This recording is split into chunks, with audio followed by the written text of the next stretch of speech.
do it. Okay. Good morning. It's 9 o'clock in Tuolumne County. It's time for the regular meeting of the Board of Supervisors, September 3rd. So we'll call the meeting to order. Ladies and gentlemen, we have been facing an ugly monster out there for the last 2 weeks. It's totally consumed us all. But we can be proud to be Americans because you see what America does when they face a crisis. People come from all over our country, Alaska, the East Coast, to support us in this situation. The community has risen up to do what they need to do. And so, ladies and gentlemen, let's rise and proudly pledge allegiance to our flag. Please join me.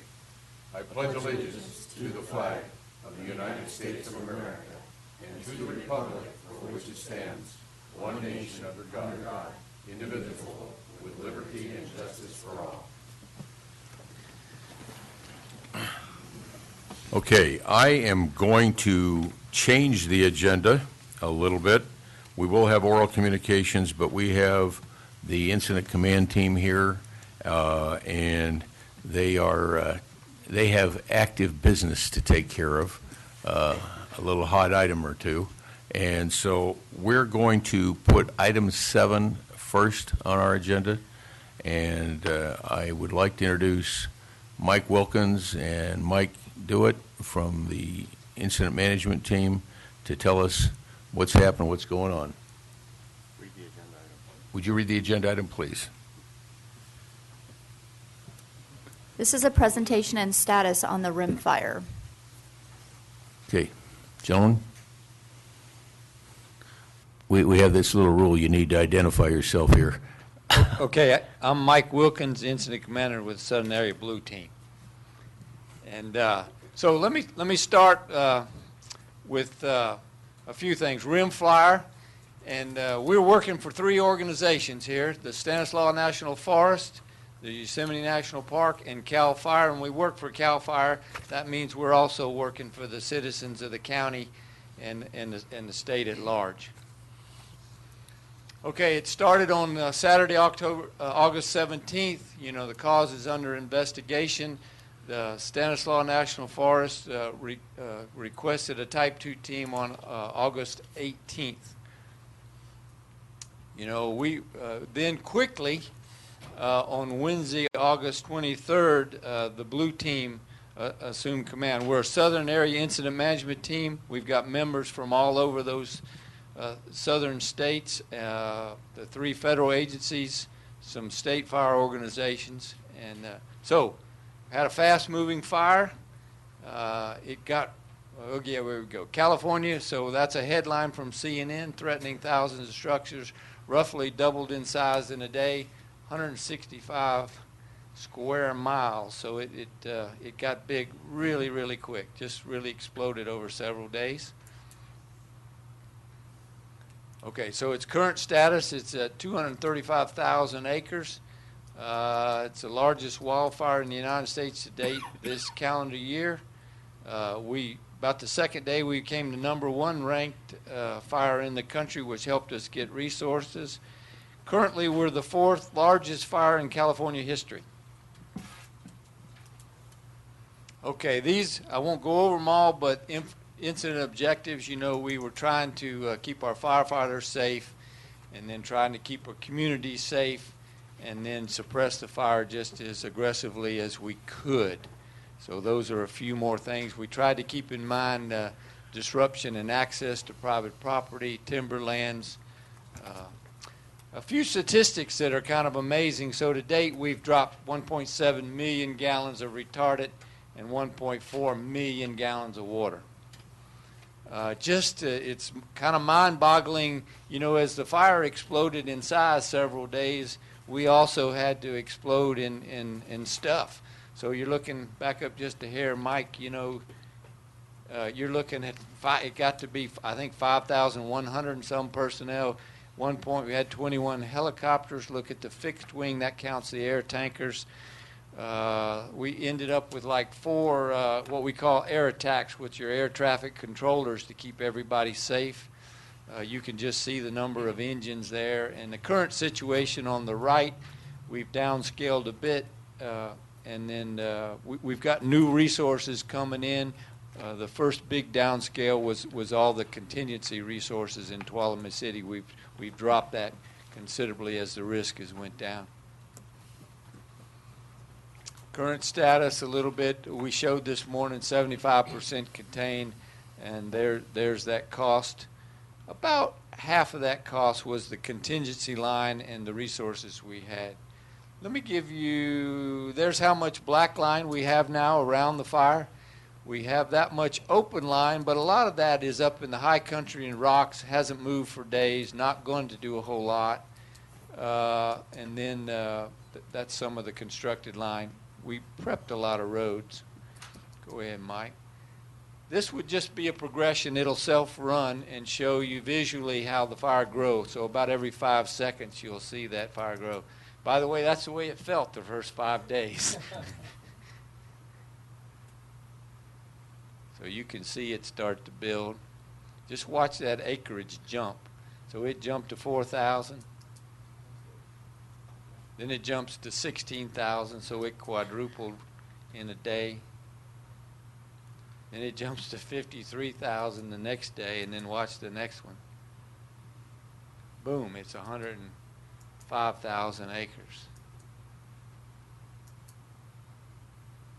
And it just continued to grow for a while. Starts to slow down due to that suppression action. And the terrain got better.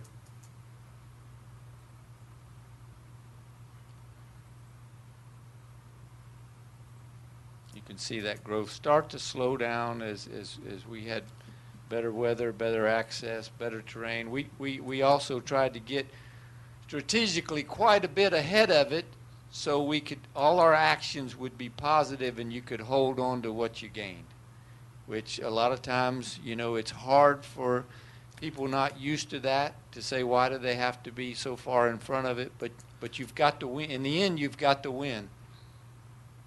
And you've got to be able to hold what you've gained. All right. A few things I would like to say in closing. The community has been hugely supportive. Here's an example from posters. You see, I couldn't bring signs on bridges, but here's a youngster says, "Thank you for risking the lives, your lives, so that the people of Tuolumne County are safe." And you know, I didn't really risk my life, but we had a lot of folks that worked pretty hard on the ground, and we just really appreciate the community support in the county and your support, Randy, and the forest. You know, the forest did an excellent job, you know, initial attacking it, and so did Cooper's team. But those drainages is steep, rocky. You can't get but so many resources so fast. So anyway, we appreciate the opportunity to come and visit with you and give you an update. Thank you. Any questions? We also have the forest supervisor here. Did you want to add anything?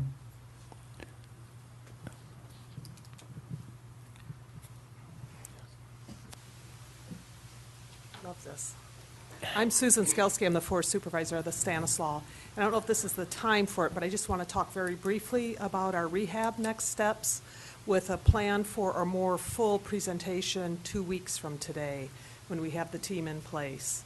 But I know some of you have been hearing about BEAR, Burned Area Emergency Response.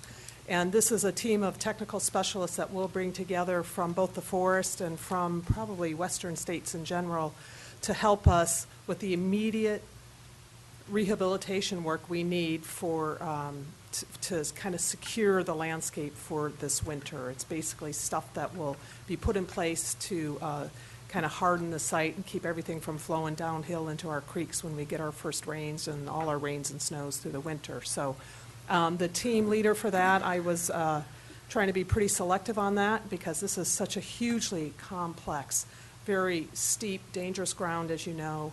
And I think I got what I think is probably one of the best fellows. His name is Todd Ellsworth, and he's not from the Stanislaus, he's from the Inyo Forest. And he should be here by the end of the week, and he's creating that team. We've got some people from the local force that'll be on it who really know the terrain. And we'll be starting to work with him towards the end of the week and helping them figure out how to assess this landscape. As you know, we still have very active fire in a couple parts of the landscape, so they won't be in that part, but there's a lot of areas that they can start on. So just with your permission, if 2 weeks is good, we'll just plan to get that on the BOS agenda for an update of what BEAR is about and what the team is doing in terms of their assessment. So does that? Okay, that'll work for us. We'll make it happen. Okay, great. And Craig and staff will work with you to schedule a time, because I think it'd be appropriate we had made that an appointment, so, because there'll be a lot of people interested in that. Yeah, you bet. I would like to introduce Ron Ketter from our regional office. He's one of the deputy regional foresters directly under Randy, and we've had a lot of VIP folks passing through here, and Ron is just one of the latest, so it's here to see the rim fire. Any questions for me? Any questions? Okay. Thank you very much. Any questions from the board? Just a quick comment, Ron, just quickly. There are so many people to thank, that worked on this catastrophic event, but we would really be remiss if we didn't acknowledge our local logging community that in those first couple of days when there were no resources here, they left their jobs with dozers and water tenders and personnel, and they were out there in the same vein risking life and limb to help, slow this thing down. So. I think that's true. I think that's true of a lot of organizations, A lot of and I know we'd leave them out if we tried to mention them all, but I know that the ranchers were trying to get cattle out, but they weren't, so myopic that they were just looking at their own cattle. They were looking at everybody, and it was great cooperation between the incident team, management, and all these people, Evergreen Lodge and Camp Mather in San Francisco, and all those people, the park. It was amazing. Cooperation, when going gets tough, we do that. Put that aside. Okay, well, we have another item here. I'd like to propose a non-agenda item, an emergency resolution, which came up after the posting of the agenda, and with the consensus of the board, we'll consider that now. Do I have to take a vote on that? I do. Well, then I need a motion. I so move. Do I hear a second? Okay, I have a motion from Supervisor Gray and a second from Supervisor Brennan. All those in favor signify by saying aye. Aye. Okay. Do you have the item to read? Would you, please? Consideration of approving a resolution recognizing all those who worked to suppress the rim fire. And the findings are that the rim fire and basis for this item rose subsequent to the posting of today's agenda. That's all there. The planned departure of some of the key players who organized the response to the rim fire, sufficient urgency to hear this matter today. So with that, I think you've all seen the item. We can comment afterwards if that's all right. Do I hear a motion in favor of the agenda and proclamation? So moved. Do I hear a second? Second. Motion by Supervisor Rutherford, second by Supervisor Royce. All those in favor signify by saying aye. Aye. Opposed? Carried unanimously. Thank you. I'd like to present this now.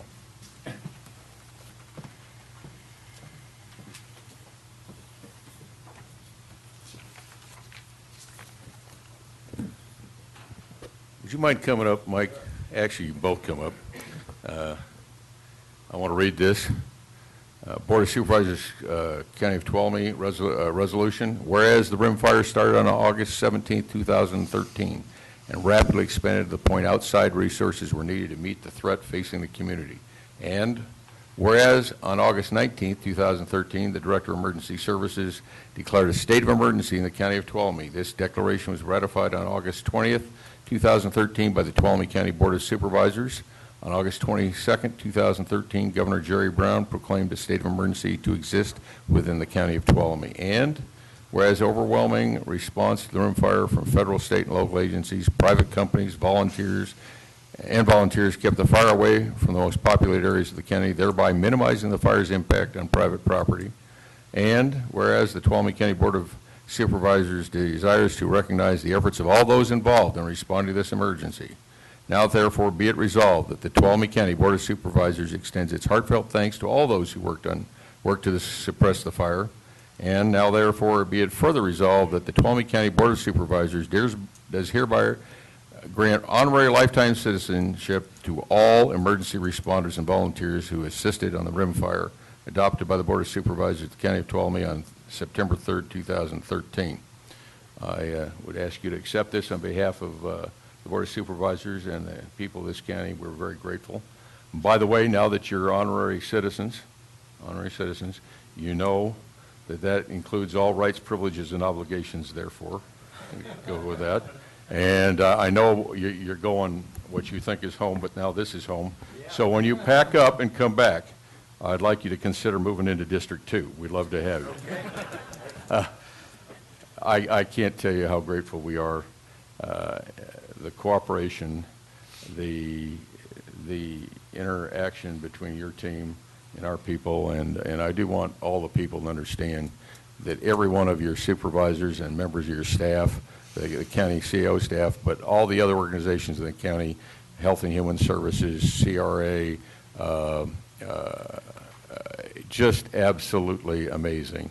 I know I've left people out, like the Sheriff's Department, the fire, the two key players in this game.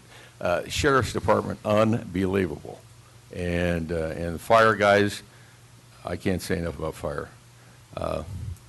The reason there isn't more ash out there in former homes is because our fire guys, they were absolutely remarkable.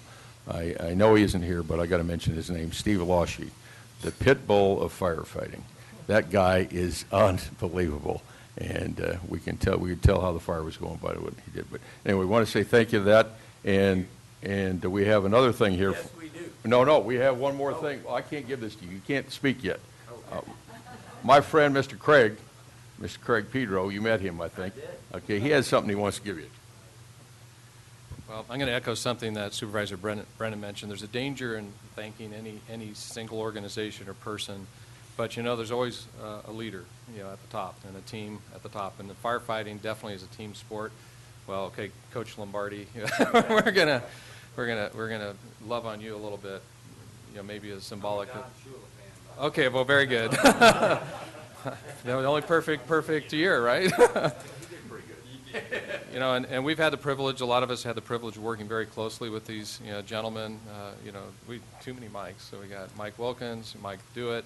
Of course, then we have Marty Bentley, and we've had David Cooper earlier on. We thought he'd be here, so we'll come back and show some love for that team too. But you guys were fabulous. I know I've never been a fan of overhead teams coming in, but you guys broke the mold. And I've never had this kind of an experience where you totally embraced the community and those of us that live here, work here, try to help to respond to these kinds of things. Totally positive, just experience with you guys, and you did a fabulous job. So before giving you one more, just little token of our appreciation, something occurred to me today. I can't come up with stories like like Mike would at the beginning, at the end of the briefings, and talking about Issachar and some of the things that he did. But it occurred to me today, even as I was preparing just the chambers, we have something called our customer service program in the county, and we have a motto called Gold Standard Service. And one of the measures of that is our code of conduct, and those things are all on our wall in the back. And I thought, if the shoe fits, well, let's try this thing on. So here's our bullets on our code of conduct. Treat county staff, and we'll call this the local responders, and around the world, literally, and the public as valued customers. And you guys certainly did that. You listen intently. You certainly did that. You treat everyone as you would expect to be treated, kind of the golden rule, and you certainly did that. Provide professional service, over the top professional service. Strive for flexible and creative solutions. And observing this over the last several days, again, over the top in what you guys were willing to do and tried. And then respond in a respectful and compassionate manner. And you did all that. And then lastly, to kind of cap this off, it says that customers may not remember what you say you're going to do, but they will remember how you treated them. And again, you guys served this county extraordinarily well. We're very, very appreciative. And so with that, and I'm going to give you this because you might want to share that at one of your briefings. But this is a tile plaque for the county. And again, a small token for what you guys have done, but it says, presented to the Southern Area Incident Management Blue Team by the Tuolumne County Board of Supervisors in recognition of outstanding management of the 2013 rim fire. So on behalf of the whole board, we wish to present this to you with our heartfelt thanks. Thank you very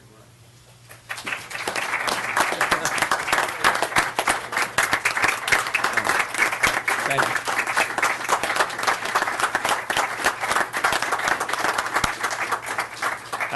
I thank you very much.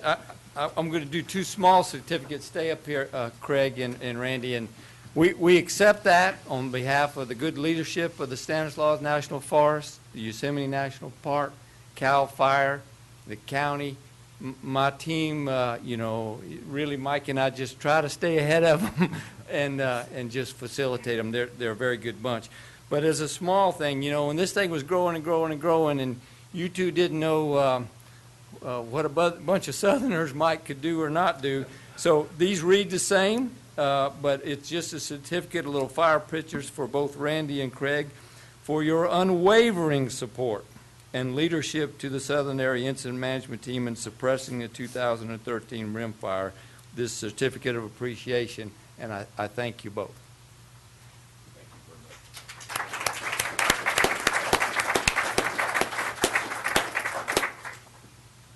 Okay, before these guys leave and go back, I know some of you like to shake their hand and say thank you. So we're going to take a 5-minute break right now. That's a little unusual, but we're going to do that now so we can do that and send these guys back to work, because that's still a big, ugly, dangerous monster out there. And so 5-minute break effective now, and we'll be back at, well, we'll make it 9:30. So if you want to say thank you and shake their hand, do that.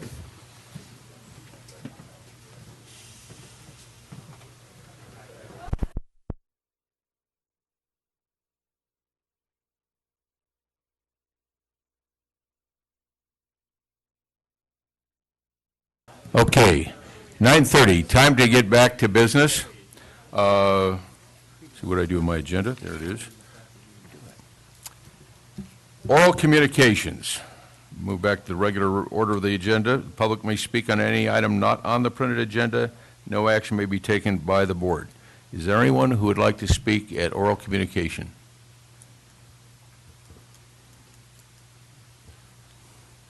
Jim Phelan, concerned citizen. Actually, I'm not sure, it was spoken to earlier. Everybody's all enthusiastic to get out in the forest and get stuff cleaned up. We need to stay on track, folks. We need to keep our government agencies on track, because it's a matter of getting stuff armored for winter, but we need to get stuff out of the forest before brush grows up around it and they can't get it out. Thank Any you. questions?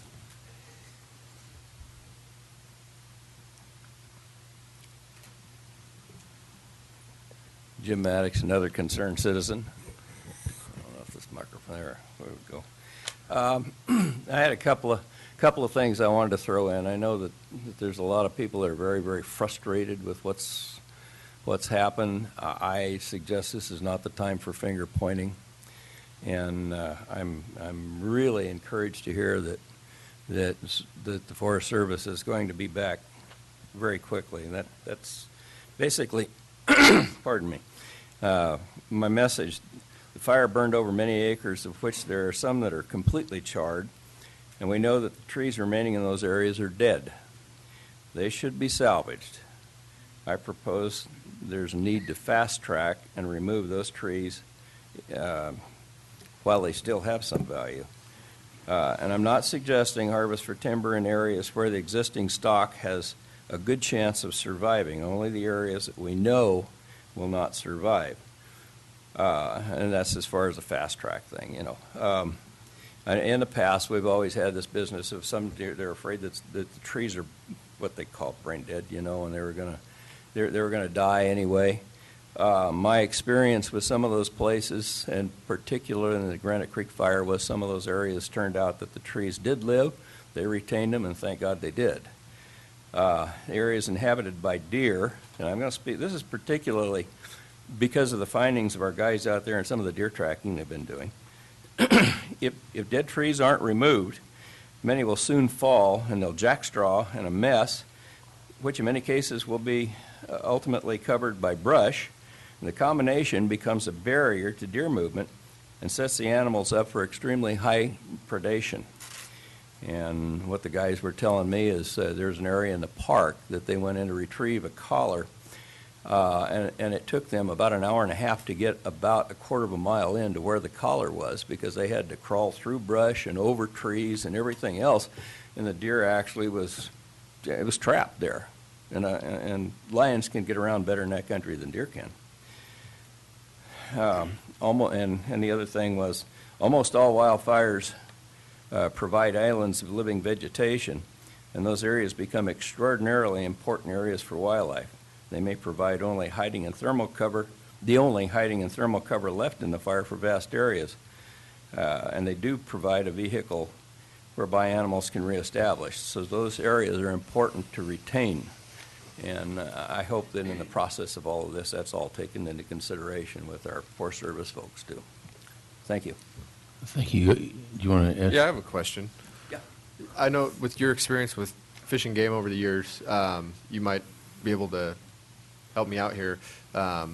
With deer season coming up, I'm really concerned about the population of the herds and the impacts to these animals.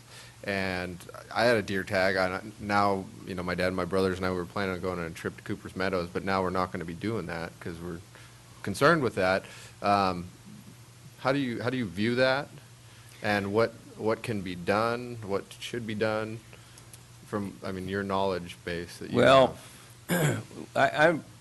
The problem may be solved as far as the Forest Service is concerned, because they may keep the whole area that was burned over closed. There are a lot of areas there that the animals aren't going to have cover. Of course, they're not going to have cover for a long time in some of those places too. I guess my biggest concern is it puts a lot more pressure on the remaining deer herds that are available, and the Stanislaus deer herd happens to be the deer herd that's most accessible. It is anyway. And I'm sure, just knowing what's happened in the past, the Forest Service is going to have a fire restriction, which is going to cause more people to have to stay above a certain elevation because of the campfire restrictions. So it's really going to put a lot of pressure on the Eagle Meadows and Herring Creek areas, and you're talking about Cooper and whatnot. The animals that are up there, as far as hunting is concerned, it isn't going to affect them. It's going to affect them when they come down the hill. Yeah. So, as far as going up and hunting in Cooper, probably back there, they're not going to be a whole lot of hunters because they're kind of lazy, people are, so they don't go back in that country so much. But I do know that the Fish and Game people that have been working out there are concerned about it, and they're trying to figure out exactly what could and should be done. There's a possibility that Fish and Game could exchange these D6 tags for D5 tags in an area that isn't burned over. But they're keenly aware of the fact that there's issues, Evan, and hopefully we'll get something taken care of in the near future. Okay, Supervisor Rutherford? Yeah, another question for you. With your experience base, what can we expect in terms of unusual migratory patterns for the wildlife, not just the deer, but also those that come with them, the mountain lions and the bears, into areas that aren't traditionally going to would expect to see them? Well, I anticipate in the first place probably we're going to have more conflicts with bears simply because their food base has kind of disappeared. And generally speaking, they get out of the way of the fire.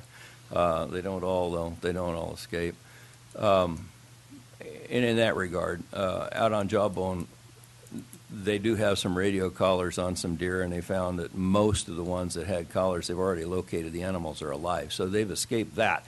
But they don't have very good habitat to live in. And to your second point, what they're going to do, I predict, is they're going to move to areas that they're going to move downslope in the wintertime and find places that are more suitable habitat. In some cases, they're going to learn about areas that probably were were known about by other deer back when, and they lost that corporate knowledge because they didn't have to go that far because they had good habitat up above, but they'll find it. So I expect places like some of the areas on Jawbone, over around Jawbone Station, got burned pretty good. I think those deer are going to be, and the Granite Creek area got burned really good. They're going to go to other areas that do have some green, and they'll hopefully make it there. I mean, they've survived things kind of like this before. That the '87 fire, the way God designed it was a little different, but it still ended up with the same kind of devastating results, and animals came through it. So Okay. Thank you. you bet.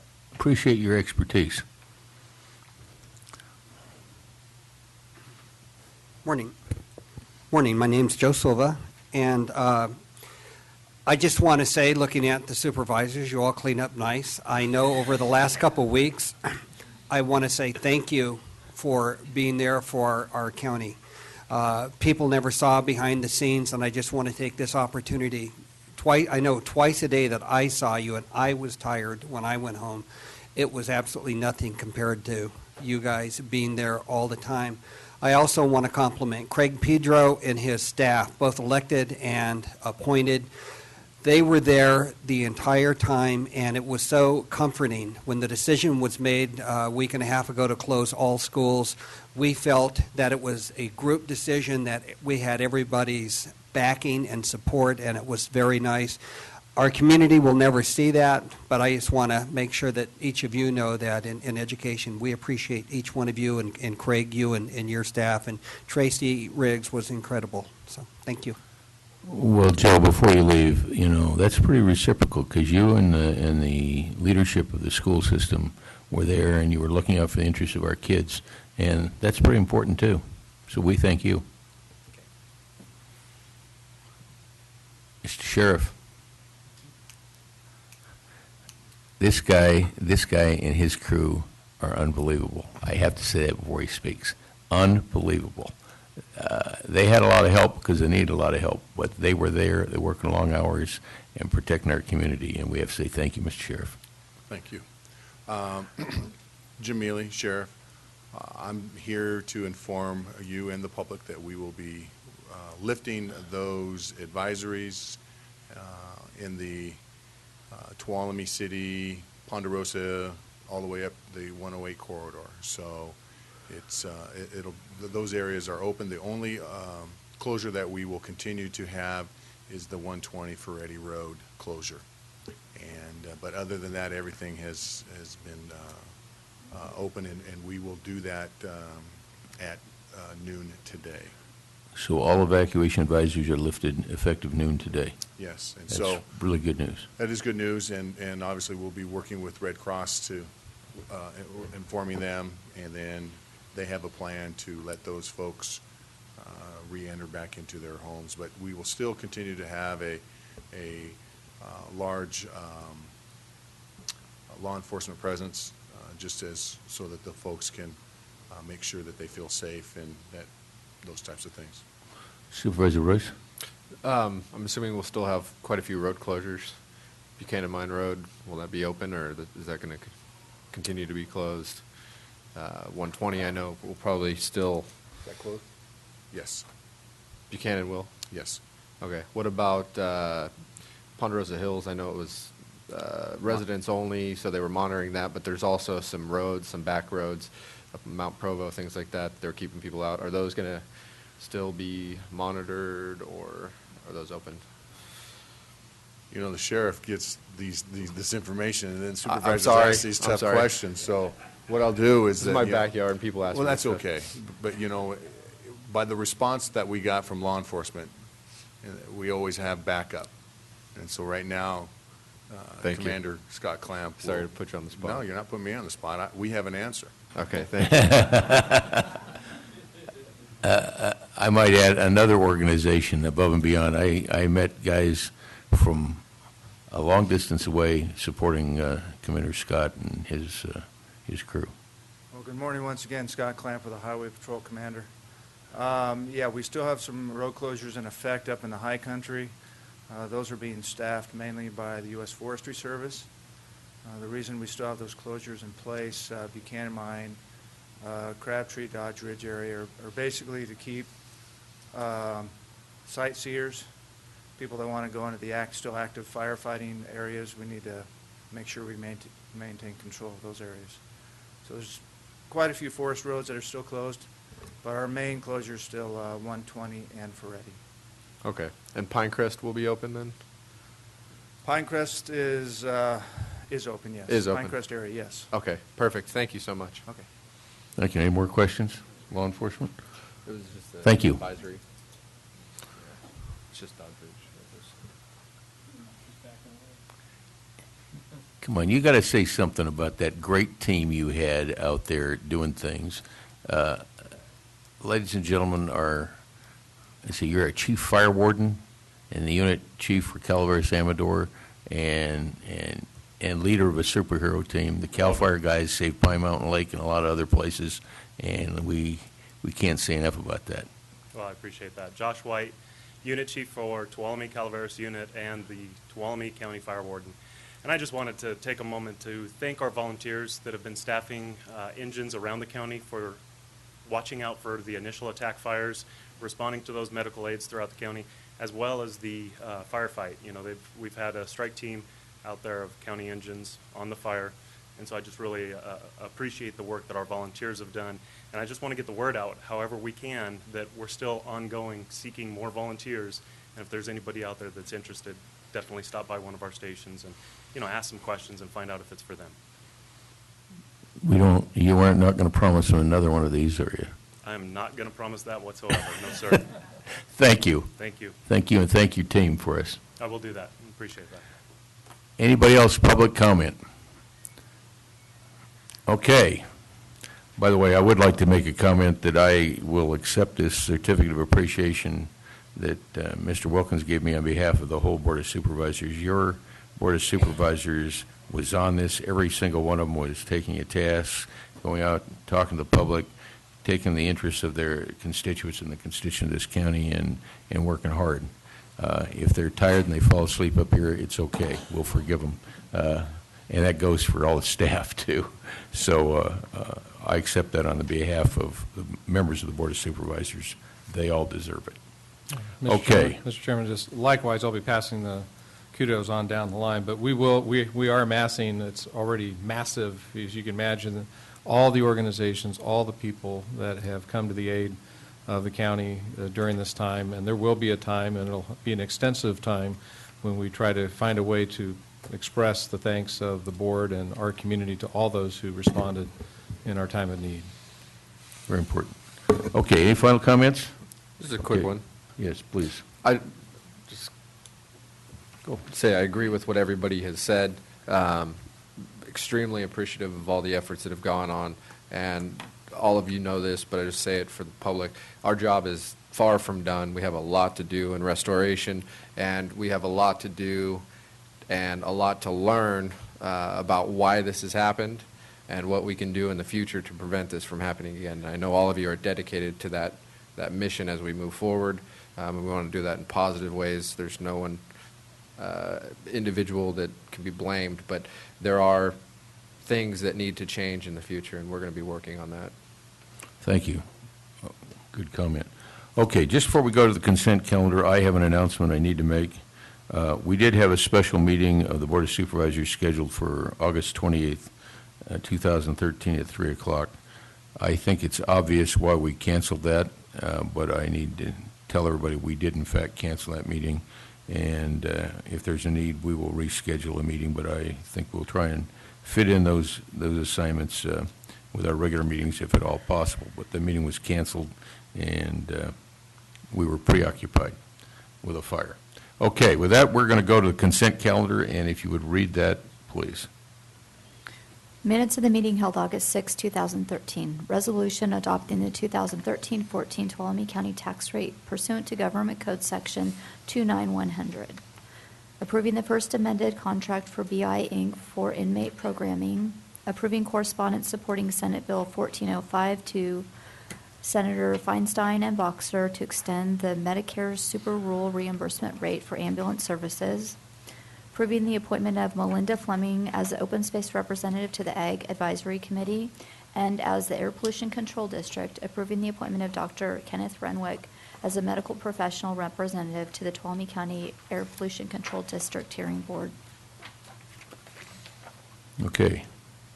Any item that any member of the board wishes to pull? Okay. I'll move on consent calendar. Second. Okay, motion by Supervisor Royce and a second by Supervisor Rotifer on the consent calendar. Looking for public comment, if there is any, on the consent calendar. Seeing none, then all those in favor signify by saying aye. Aye. Any opposed? Carried unanimously. Thank you very much. Since we already did item 7, we will move to item 8. Consideration of approving correspondence supporting H.R. 1586 and SB 783, extending funding for the Secure Rural Schools and Community Self-Determination Act. Good morning. Daniel Richardson, Deputy County Administrator. The Secure Rural Schools Act is up for renewal. It's sorely needed. There are 2 competing bills, one in the Senate, one in the House, and named H.R. 1586 and S. 783. The bill in the House is fully dedicated to the Secure Rural Schools Act. That's what it talks about, and making sure that bill is reauthorized. This, of course, provides critical funding to schools as well as to the county road system and fire prevention activities. And we are dependent on that for some of the essential county services to do fire prevention activities such as that I think later on we'll find did help with the rim fire. The Senate Bill 783 more talks about helium. It talks about selling the helium reserves of the United States, and the funding from those helium reserves sales would then come to fund the Secure Rural Schools Act. So we do have 2 competing bills. I do know that Joe Silva with the county schools, he had I believe a conference call, and if he wants to speak on that, he can give us details on which bill has the greatest chance of passing, which bill should we support, both, one. I'll let him speak to that. So we do have a potential letter prepared for you that's in your agenda packet. We could, depending on what Mr. Silva says, we can massage that to support either bill. So. Okay, I think it'd be appropriate to hear from Mr. Silva now.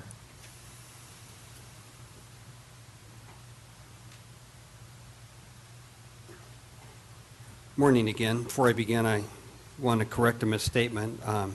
The electeds are not part of Craig's staff, as I was told by the sheriff a few minutes ago. For some new supervisors. I think he knew that. I didn't. Going back, my name is Joe Silva, County Superintendent of Schools.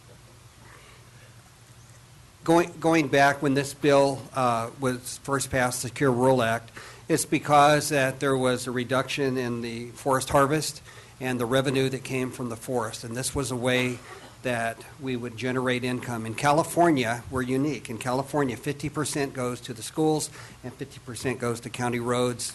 A slight amount goes to Title III RAC. And when it came time for reauthorization, it was interesting because what we found was other states said, yeah, we will help you with reauthorization, but what's in it for us? If it wasn't Washington, Oregon, and California, what's in it for us? And we want to support it, but so they began working on the formula, and the formula changed, and that's why there's been a ramp down. And we've been part of the war bill. We've been part of TARP. So right now, when we look at the 2 bills that they're talking about, one of the items coming from the House, very, very political in Washington, D.C. The Senate is more Democratic, and the House is more Republican. The Senate sees things, and they look at, like the helium bill, they don't address forest harvesting. They don't talk about that in their bill. In fact, when you go back and when you lobby and speak to them, they don't want to hear about that. The House is Republican, and they want to see more harvesting take place. Doc Hastings is from Washington. He would like to see more harvesting. So I will share what our Congressman, Tom McClintock, has said. Right now, we have funding that's at this level with the Secure Rural Act, and we have harvesting is at this level. What we would like to see, and I'm with the National Forest County Schools Coalition, and what we support is we would like to see the payments for the Secure Rural Act go down, but as they go down, we would like to see harvesting go up so that money actually is balanced the entire way so that we can redistribute that. That's what Hastings bill, HR 1526, that's what they talk about. I would ask that you strongly support that. It's out of the committee, and we're looking for a House vote. We're asking for a House vote next week.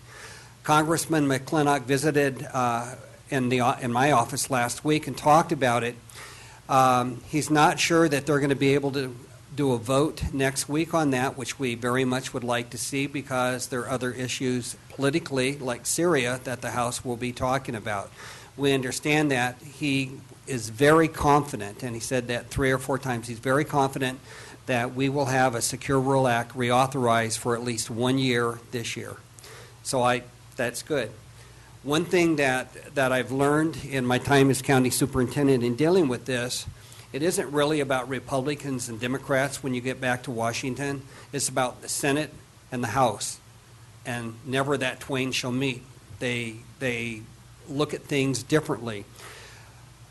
The helium bill, I would ask that you also send a letter of support for that. That's very important. I would like to see the bill reauthorized in whatever form it takes, and whoever can do that in Tuolumne County. I want to make sure that the money comes into our roads and it comes into our schools. When they come to conference, when they have a House bill and a Senate bill, when they come to conference, they can talk and work those things out. I think what's most important for us is not to lose track of what's most important, and that's for that money to be coming to our county in whatever form that it can.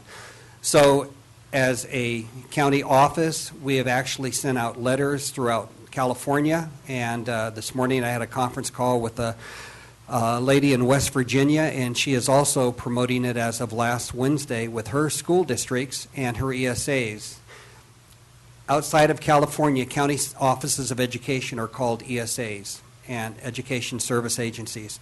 And in West Virginia, the money goes to the schools there. Most other states, the money goes either to the counties wholly or it goes to the states. That's why California's educators are very vocal about this. So for the 2 bills, our National Forest County Schools Coalition is saying that we would like to see support for both of them.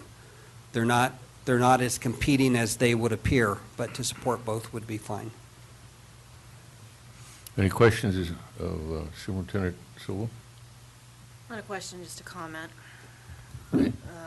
I fully support Joe's recommendation and think that a letter of recommendation to both is smart, but would really like to see us emphasize the congressional legislation and cite.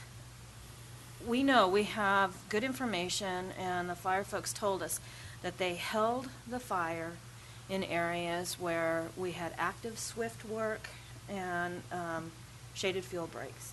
So we know that, we're looking at what is potentially going to be $100 million when we're all said and done just to fight this fire. And if we had dollars that were appropriated to actual forest harvest and forest work, and got a much, better control of what the fuel loading is out there, much like we do on our shaded field breaks. And some of that work was funded through RAC and the Secure Rural Schools Act. It needs to be expanded, and we need to really comment very heavily and strongly on, I believe, on the congressional bill and support the efforts to get our forests in a healthy state, so we're not up against these monsters, these catastrophic fires in the future. I agree. Go ahead. Other comment, I'm fine with supporting both, but I think the House bill is more encompassing, and, you know, there's sections in there that would lessen the time frame that the Forest Service would be taking to do approve projects. The length of the documents would be smaller. I think overall it would be very helpful in redoing what damage has been done on the rim fire. So I totally support both. Yeah, I don't have any problems with sending letters of support for both bills, but I would like to clearly demonstrate that we prefer the House bill over the Senate bill. Okay, I'll look for public comment.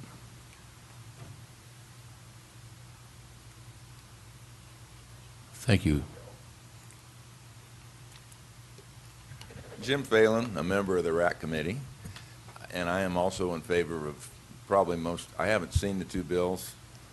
One of our big problems, as Mrs. Brennan knows and Joe Silva knows, is this year-to-year funding has been very difficult on getting anything done with the RAC committee.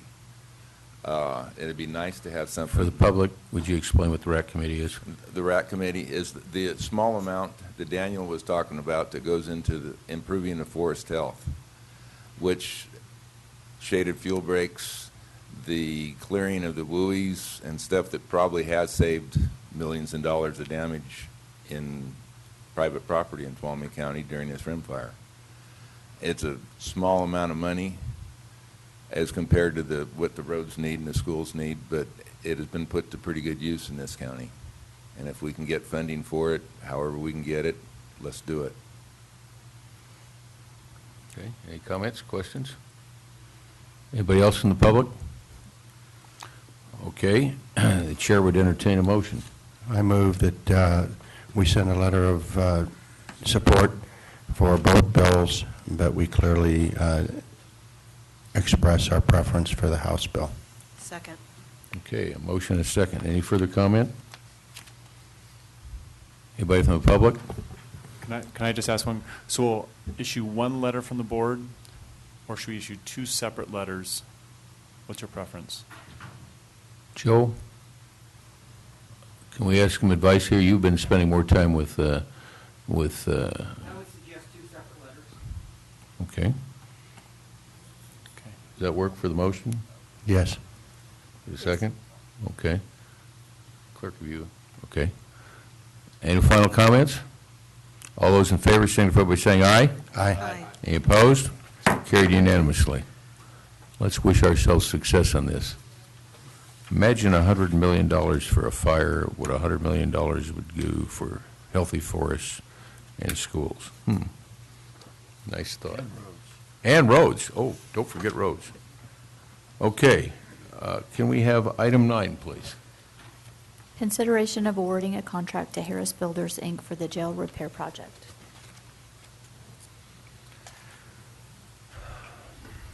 Good morning. Maureen Frank, Deputy County Administrator. Sorry. As you know, on July 3rd, I was before you asking for your approval of plans and specs and getting authorization to go out to bid for the jail repair project. I was granted that, and on August, we had a, I want to tell you about, we had a mandatory bid walk, and at that bid walk, we had 12 contractors and several subs show up to walk the project and to see what this project really entailed. At the close on August 8th, the bids were opened. We received 3 bids. The lowest bid was from Harris Builders, Inc. at $306,850. Happy to say this time this bid was within the engineer's estimate of $372,257. The funds for this project are contained within our capital budget.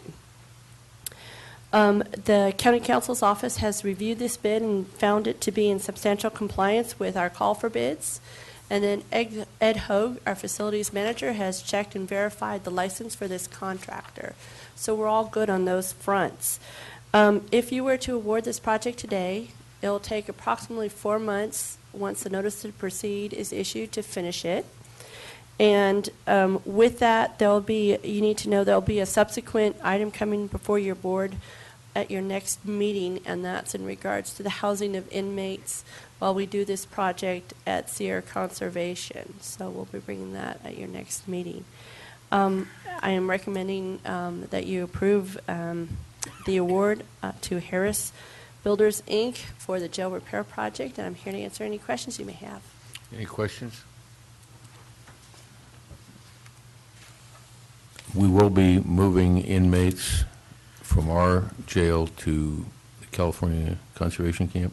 We will. There's a small portion that what we'll do is move out just a portion of them and then rotate through the building. And the reason for that is really threefold.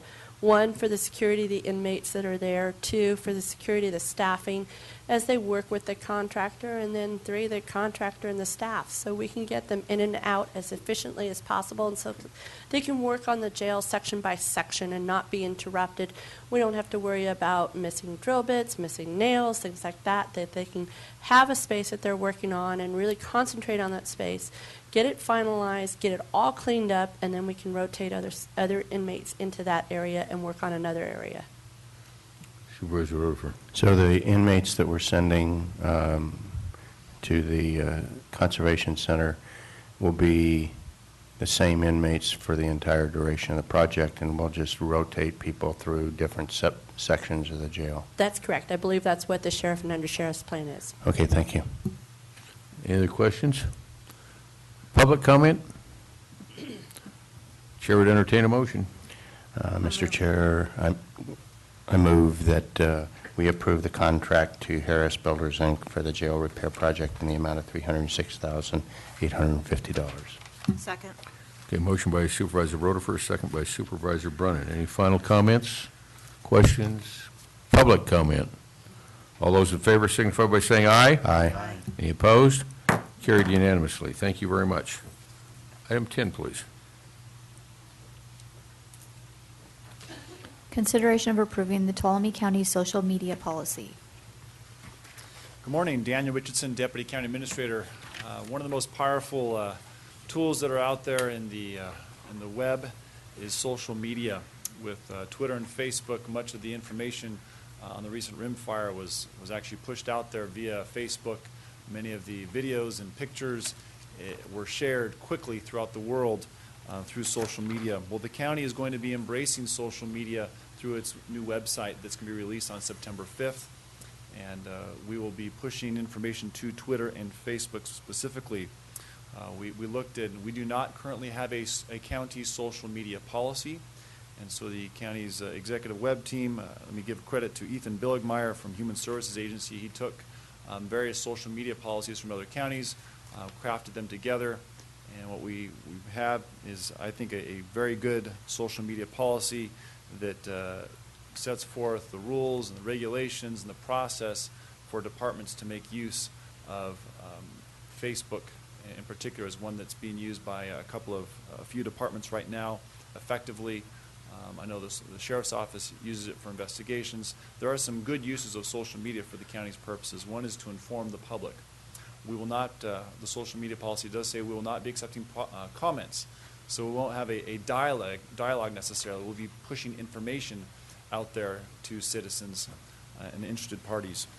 This policy was reviewed by county council, by our security officer, and by all the various county departments. But it is here for, if you have any questions or edits you'd like to make to it, it's for adoption today. Questions of Mr. Richardson, anybody? I do. Go.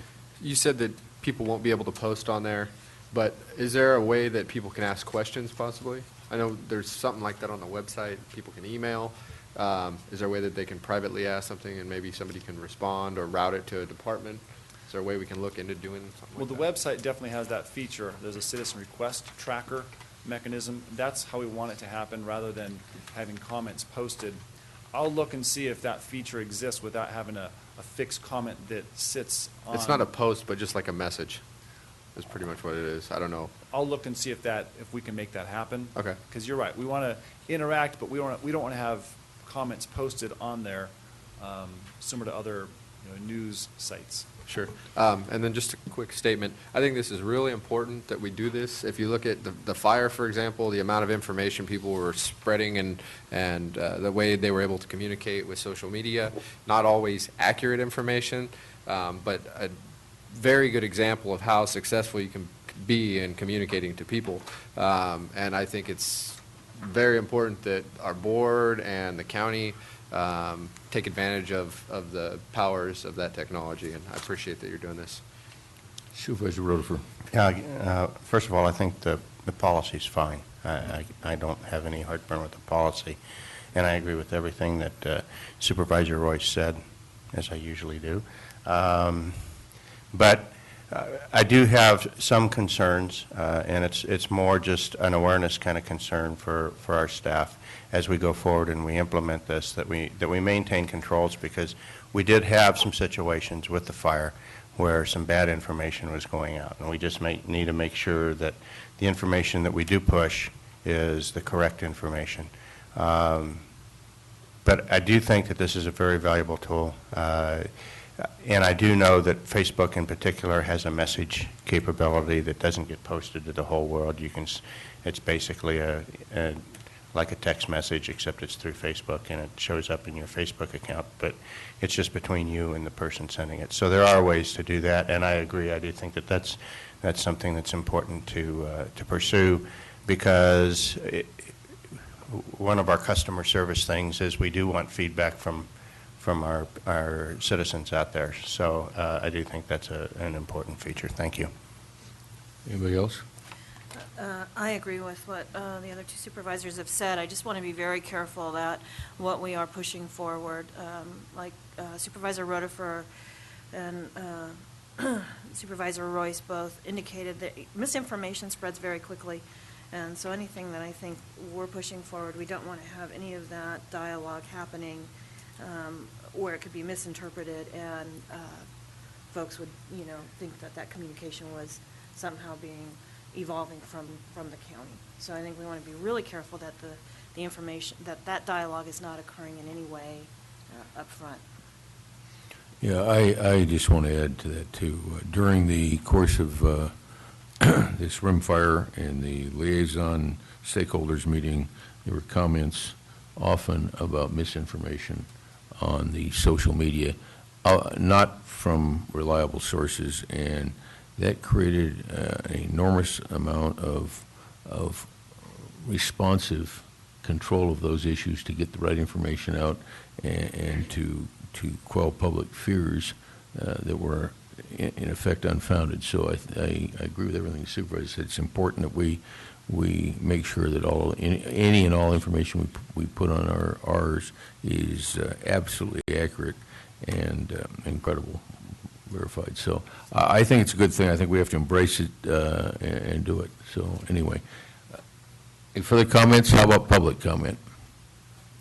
Okay, Chair will entertain a motion. I'll make a motion, and just another quick statement. We will have access to modify this as technology evolves and our Yes. I asked our county security officer, is this thing adequate? She said, for right now.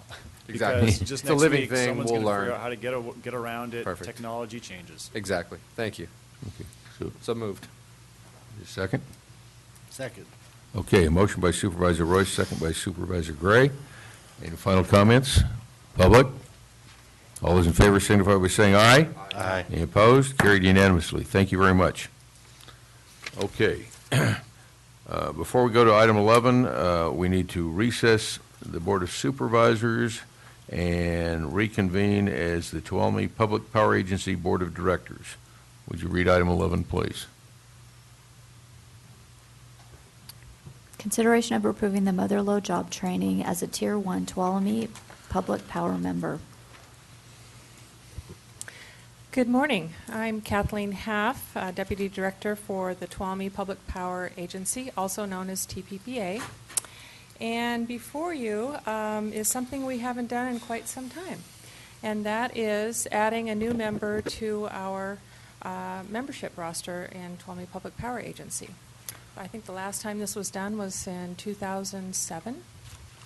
So We do have the rules and regulations, which you passed back in November, stating how we go about doing this. So the first step is for the applicant, who is Mother Lode Job Training, and that is the job training agency in Sonora. They have several agencies, but this is the only one that's located within the county boundaries, so they're the one that qualify to become a member of Tuolumne Public Power Agency. And they qualify because they are considered a local government, they're a joint powers authority, and they meet the minimum load. So it's before you to approve them as a member as the first step, and then we go forth and get approvals from Western Area Power Agency, then from PG&E, and that usually takes about 90 days or sometimes longer, and then they will come aboard as long as you approve. Also in this memo, additionally, we're recognizing where their one-time fee will go as for payment for their initiation fee. And I'll entertain questions if you have any. Questions? How much does it look like we can save Mother Lode Job Training? Any calculation on that? You know, I did that analysis for them a long time ago. I don't have that information in front of me, Okay, but I'm just it's considerable. curious, and it's just we need to keep our eyes and ears open as we look at other JPAs or community agencies and whether they can qualify, because I think it's important when we do this. It's public money, and by saving it, we can utilize it for real services. Exactly. So, okay. With that, any public comment? Chair would entertain a motion. I'd move on recommendations, both 1 and 2. Second. Second, sorry. Okay, motion by Supervisor Brennan, second by Supervisor Rotifer. Any final comments? Public? All those in favor signify by saying aye. Aye. Any opposed? Carried unanimously. Thank you very much. you. Good job. Okay, we are going to, I guess, recess from Tuolumne Public Power Agency Board of Directors. We're going to come back as the Board of Supervisors, and we'll take item 12, please. Consideration of awarding a contract to Moyle Excavation, Inc. for performing the work as shown in the plan specifications and bid book for contract number 1653, Special District Maintenance. Good morning, Chairman, members of board. I'm Tanya Allen, Supervising Engineer of the Community Resources Agency Engineering Division. In front of you today is a contract that focuses on, for the special districts, on minor safety improvements, which include dig-outs, shoulder backing, brushing, and a concrete ditch repair. Staff brought a request in front of your board to advertise for this project on July 16th, and bids were due on August 8th. The following bids were received. Moyle Excavation from Jamestown, the base bid of $192,385. George Reed from Modesto, $223,570. KW Emberson from San Andreas of $237,810. And TNS Intermodal Maintenance Incorporated from Linden, California of $249,835. Both the base bid and the additive bid were selected, and we are considering Moyle as the lowest responsive bidder in the amount of $765,000. This construction is anticipated to start late September or early October. So it is recommended that you award the contract to Moyle Excavation. Any questions? I'd like to make a comment. Sure. Congratulations.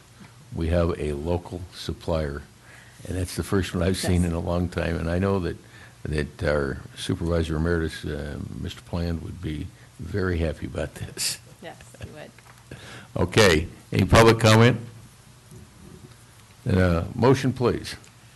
Mr. Chairman, I move that we award the bid to Moyle Excavation, Inc. of Jamestown. Second? Well, since Moyle Excavation is in my district, I'll second that motion.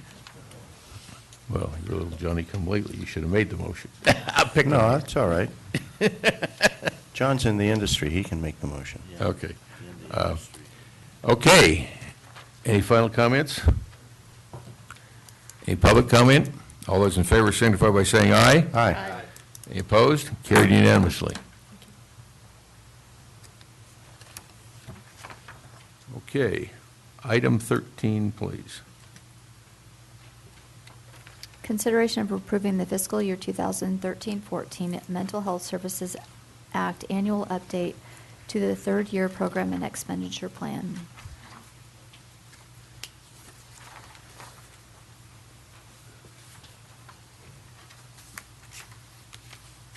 Mr. Chairman, may we have 2 minutes? 2 minutes to set this up? Why, certainly. We'll take a 2-minute recess while we do that.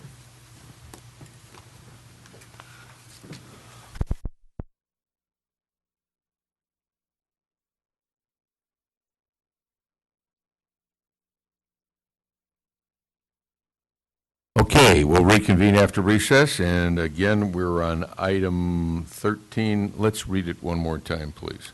Consideration of approving the fiscal year 2013-14 Mental Health Service Act annual update to the three-year program and expenditure plan. Good morning, Rita Austin, Director, Behavioral Health Department. This morning I'm bringing before you the annual update. This is for the Mental Health Services Act, which was enacted by voters in order to meet some of the unmet needs of the persons with mental illness in our communities.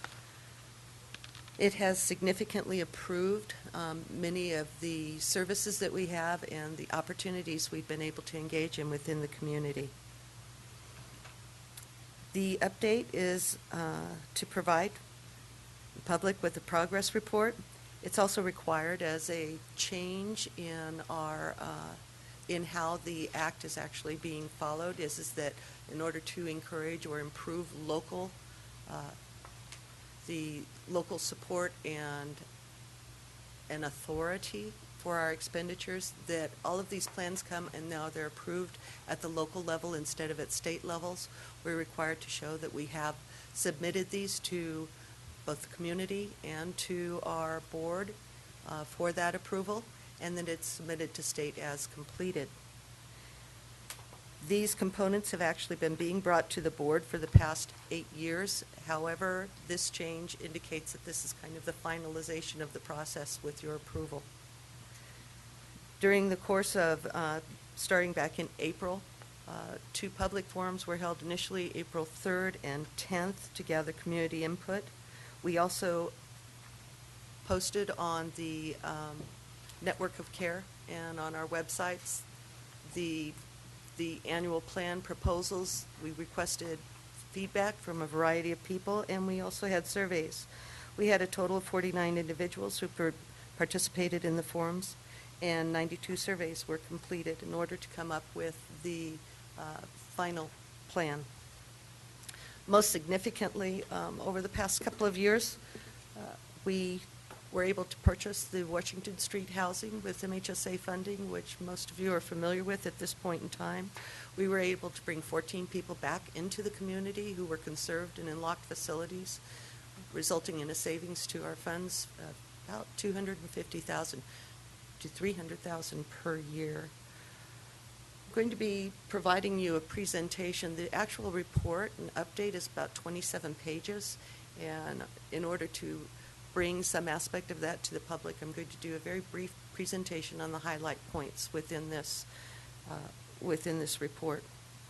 From a fiscal standpoint, the review and approval of the Mental Health Services Act includes an expenditure plan. It ensures timely monthly allocation funds to come in during the next year, and it does assure compliance with the current MHSA regulations.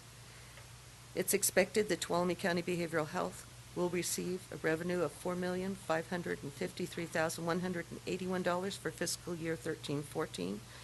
There's no impact to the county's general fund in implementing any of the programs.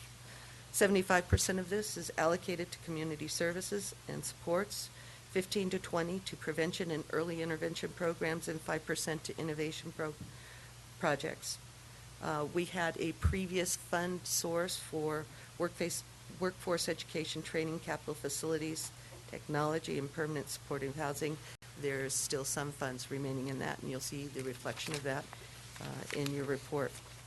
At the conclusion of this, I am going to be requesting and recommending that the board approve the fiscal year 13-14 annual update and authorize the Tuolumne County Behavioral Health Director to sign the county certification. So with that said, we will move through the report. In the background, as I've indicated, in the beginning of this 2004, Prop 63 Mental Health Services Act was approved with a 1% income tax on personal income over $1 million to support county mental health programs. It was intended to expand county mental health services because there was any number of people who were not covered by some sort of insured program. There was quite a movement that was happening. There were a number of people who were homeless, who were not receiving any services and had no accessibility whatsoever, and a number of services are not covered under current insurances such as Medicaid and Medicare. 3-year plans were completed with annual updates thereafter. Next year we will be going into another 3-year plan cycle. Yes.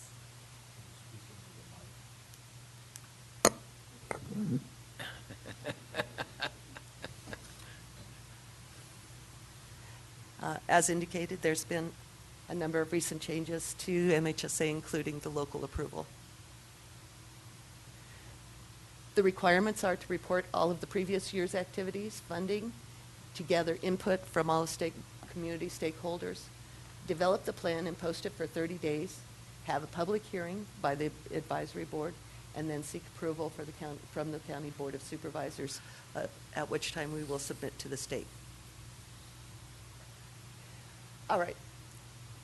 This gives you a sense, not intended to be read here, but I have handed it out to the board. That's also posted on our network of care. This explains the component fundings. One of the limitations that they did place on Mental Health Services Act funds is that there be very specific components to the funding and what that funding would support. So the first of those columns of the component funding is community supports and services. This is 75 to 80% of our funding allocation. It supports our full service partnership, which is essentially a 24-hour on-call to support some of those people that we talked about earlier who return to the community or who we would like to see, we would like to avoid having them in higher levels of care and placement or hospitalization. Systems development and outreach and engagement. Our community supports and services is part of what funds our 24-hour system, where we have a walk-in service available and either walk-in or call-in service available 24 hours a day.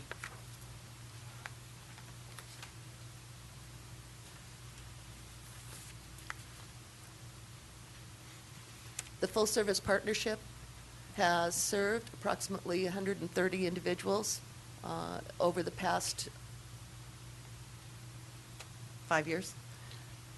And that actually indicates that they would have an assigned case manager, somebody who would be there, who would be regularly there to support them and respond to them, that they would have that 24-hour access to any assistance, and that we also provide some financial supports. Some of the folks that we have been able to support have not had any source of income whatsoever.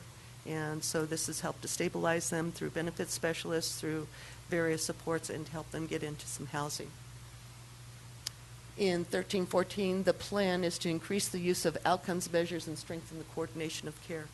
One of the largest criticisms of any system that provides these large funds, especially to individuals, is the importance of showing an outcome, that the money does not go out without showing that there has been an improvement or a change in that person's well-being and ability to be self-sustaining once we've provided that service.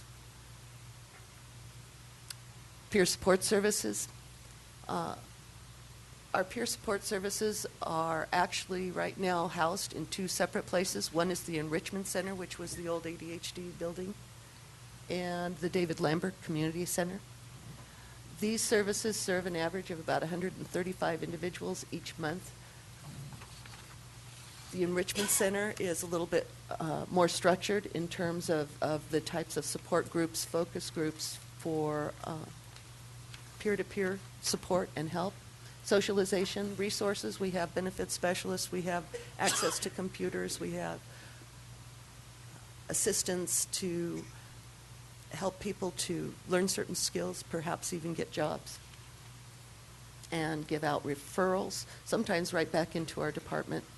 The David Lambert Community Center is located up on Jackson Street.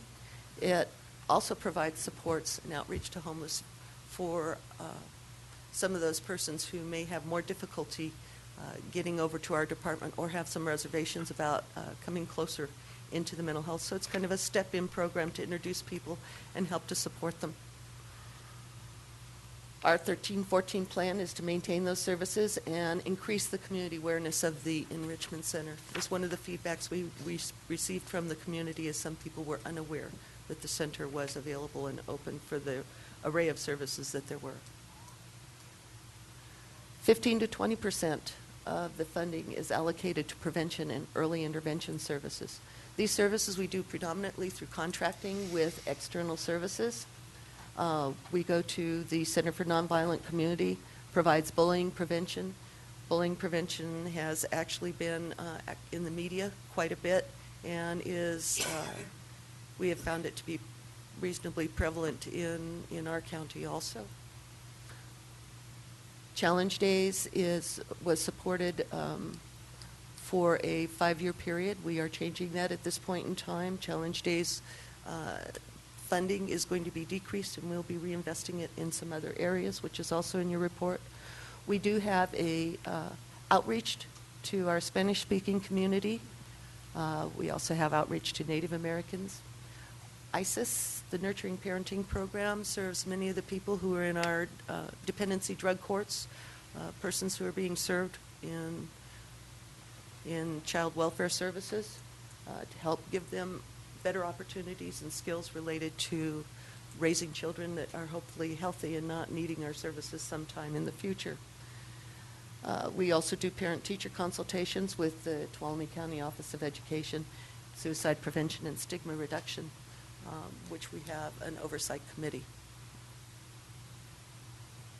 Innovation funds are 5% of funding allocations. These funds are learning-based projects. Our previous project was Building a Life at Home. These projects are intended to be innovative, something that isn't being done in a lot of other areas or not previously in our area. We are working towards a project wellness, one mind, one body. We are actually applying to be in a learning collaborative at this point in time with a number of other counties, possibly including either Riverside or LA, and Tuolumne may be the sole, we are hoping, the sole small county representative in that learning collaborative. Workforce education and training. This has been a critical element of the component funding for us. As many of you are aware, is the ability for us to be able to promote and plan for succession has been a real challenge in behavioral health services. We are providing funds to any number of our staff. We have had 3 staff locally, I believe, that actually were able to achieve a master's program while working for the county department. Training, we are training across the board, all staff from the front desk through the clinical staff in order to enhance our knowledge base, stay up to new leading edge types of research, things of that nature, so that we are up to date with things. And also, again, a retention issue is that I think it's really valuable when people receive a level of training and skill sets that helps them with their jobs. Capital facilities and technology. This is a one-time funding, the last of the funding components. is that this particular area was used to actually renovate the old health and wellness building next to the Tuolumne Hospital. It allowed us to consolidate all of our services. It also was responsible for the enrichment center renovations, providing the opportunity again to strengthen our services and to have 24 hours and peer services. It has also supported our update and our ability to engage in electronic health records, which is also a requirement at this point legislatively that all health records become electronic. And we are moving in within the next couple of months. We will actually have service signature pads, which will help us to be able to electronically manage more of our records at this point. Supportive housing. This is the purchase for Washington Street. Again, all of these funds have been supported through taxpayer money. The house on Washington Street has proven to be highly successful. It is located within just a couple minutes walk across the way from our services. It has allowed us to be able to respond quickly and rapidly to any of the issues that may or may not be occurring over there. And thus, in conclusion, we are seeking approval for the annual update. And next year, coming to you, will be the 14 through 17 three-year plan. So, questions? Okay, any questions from members of the board? No question, just more of a comment. When we talk about mental health and taking care of people, I hope the public understands how complex it is and how many things that go into that process. And thank you for all the work that you do. Thanks. Thank you. Any other comments? Any public comment, question? Thank you very much for the presentation. Now, we have action to take here. So, the chair would entertain a motion. Mr. Chairman, I move that we approve the 2013-2014 update. I'll second. And authorize the Chair to sign. Tuolumne County Behavioral Health Director, is that the Yes. recommendation? Okay. Staff recommendation. for that Okay, help. okay, that works. All right. And the second agrees, okay. Okay, any final questions, comments, public? All those in favor signify by saying aye. Aye. Any opposed? Carried unanimously. That motion was by Supervisor Gray and the second by Supervisor Brennan. Okay. Let's go to item 14. This is a second reading of an ordinance amending Chapter 2.24, Section 2.24030, subsection E of the Tuolumne County Ordinance Code regarding the authority of the purchasing agent to engage independent contractors to perform sundry services. Any comment? Would you like to comment on what we're doing here, just for the public benefit? Well, if you'd like me to explain that, just the amendment basically gives a little bit more flexibility to the purchasing agent and also makes our ordinance consistent with the government code, which is referenced in the ordinance. And this is the second reading, so when we approve this today, it becomes part of the county ordinance. Right, within 30 days. Okay? Any questions or comments? Public? Seeing none, the chair will entertain a motion. Mr. Chair, I move that we approve amending ordinance to amend TCOC Section 2.24.030 Echo regarding the authority of the purchasing agent to engage independent contractors to perform sundry services. There's a second. Second. Motion by Supervisor Rotifer, second by Supervisor Gray. Any final comments, questions? Public? All those in favor signify by saying aye. Aye. Any opposed? Carried unanimously. Okay. Mr. Chair, can I make a request? Since we have some staff who just left the room, would like to get back, could we take the item 16, the closed session on Cabrini? You want to take that now? If we could do that one now, and then they could be Won't take released. long, I assume? No. Okay. We'll move to item 16 and ask the clerk to please read that item. Closed session conference with real property negotiators Craig Pedro, Daniel Richardson, Ann Connolly, Steve Boyack, and this is Authority Government Code Section 54956.8 regarding APN 58-230-62, commonly known as the Cabrini House.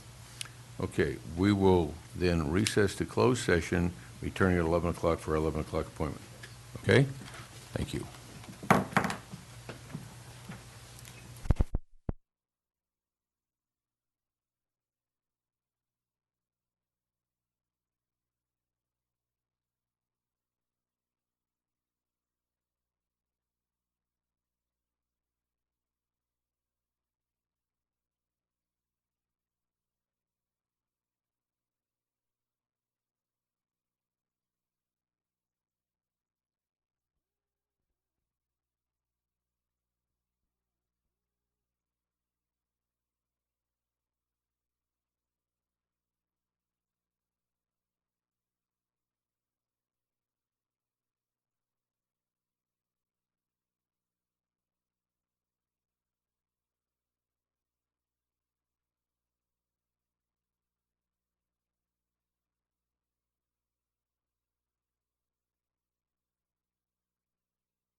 Okay, it is 11 o'clock. We've returned from closed session.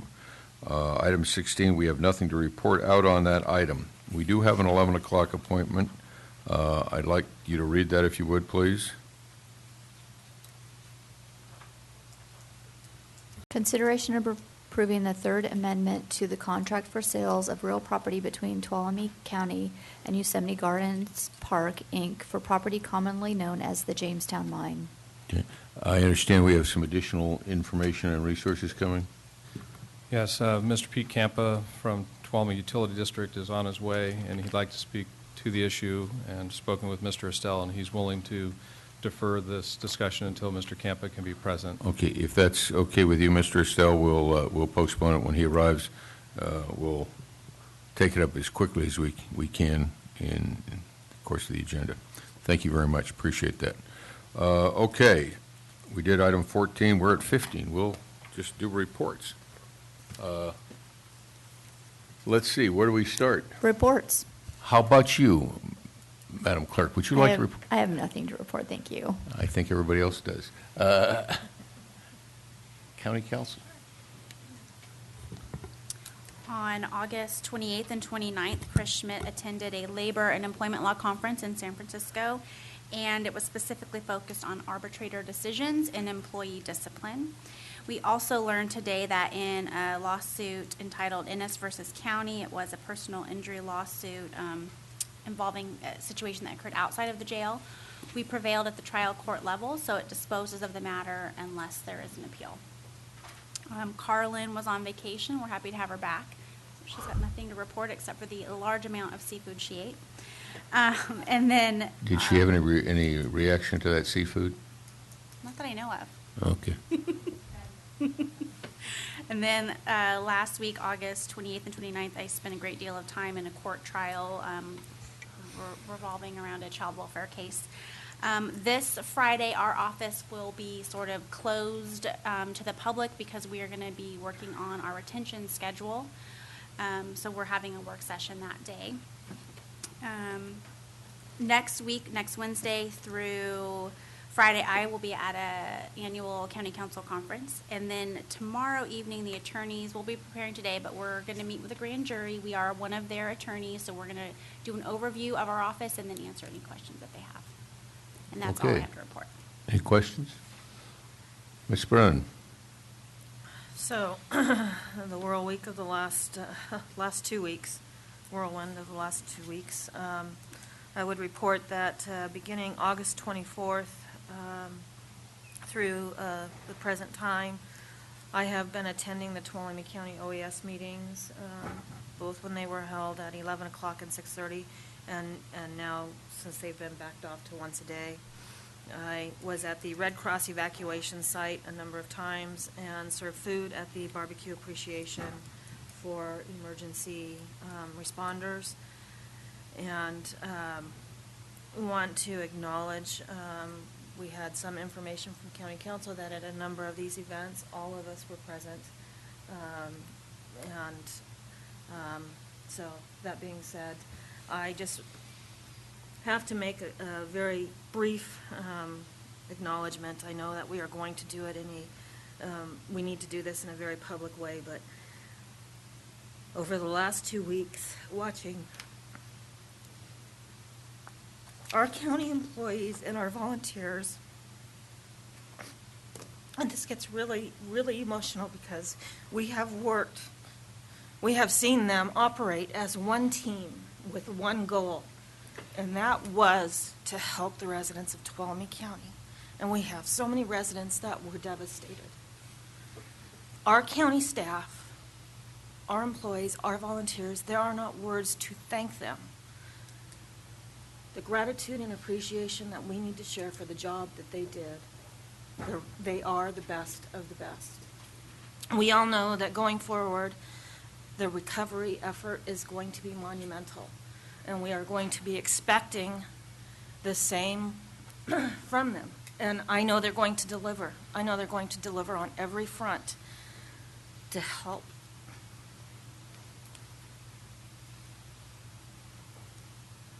The folks out there that have been devastated, and we're going to be working with the agencies. We're going to be working with the state and federal government. We need to learn the lessons. This is the second time in this footprint. We have 1987. We have today. We have numerous other fires. We need to learn lessons and not make the same mistakes going forward. It is incumbent upon us. We do not want to revisit this kind of a disaster 30 or 40 years from today. So with that, I look forward to the opportunity to publicly thank all of the county employees and volunteers that were just phenomenal through this experience. Thank you. Supervisor Gray. All right. I would agree with everything that Sherry said. It's been a trying 2 weeks. I remember '87 real well, and it was hard. I was in a little bit different position. I think this has been harder, dealing with the people's concerns and the unknowns that they were facing for the past 2 weeks.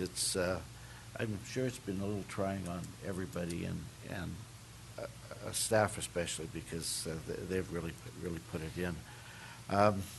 Back to my report, we spent a lot of time on the fire. I don't know how to report it any differently. Real early mornings, late evenings, and I think everybody engaged in different ways. But it was a lot of work. But in that, I did have time to speak at the Jamestown Rotary. Interesting that Jamestown Rotary is made up by mostly people from other Rotary that come in and do makeup, and I was one of them, so I had dual duty that day. That was on the 27th, and on the 28th, I did meet with the Business Council. I gave my best impression of a fire officer giving a fire update, so I think it went pretty well. Other than that, that's my report. You know, as I told you one morning as we met you at the park to go out to the Innocent Command Center, you really need to get a life. I do, and I did buy breakfast up there quite a few times. I know, that's your penalty. Yeah. Supervisor Rutherford. Well, like everybody on this dais, I spent most of the last 2 weeks actively engaged in trying to do two things. One is to coordinate things that couldn't be coordinated anywhere else for those people that were really fighting the fire. Getting things as simple as a radio antenna at the base camp coordinated in so that they could focus on what they do best and what they did terrifically well, which is fight the fire. And then also to make sure that our people were informed. of what was going on. I truly believe that one of the real challenges of leadership is anxiety management, and the antidote to anxiety is information. And I think the entire board did a pretty good job of that, considering the circumstances. Just so everybody knows,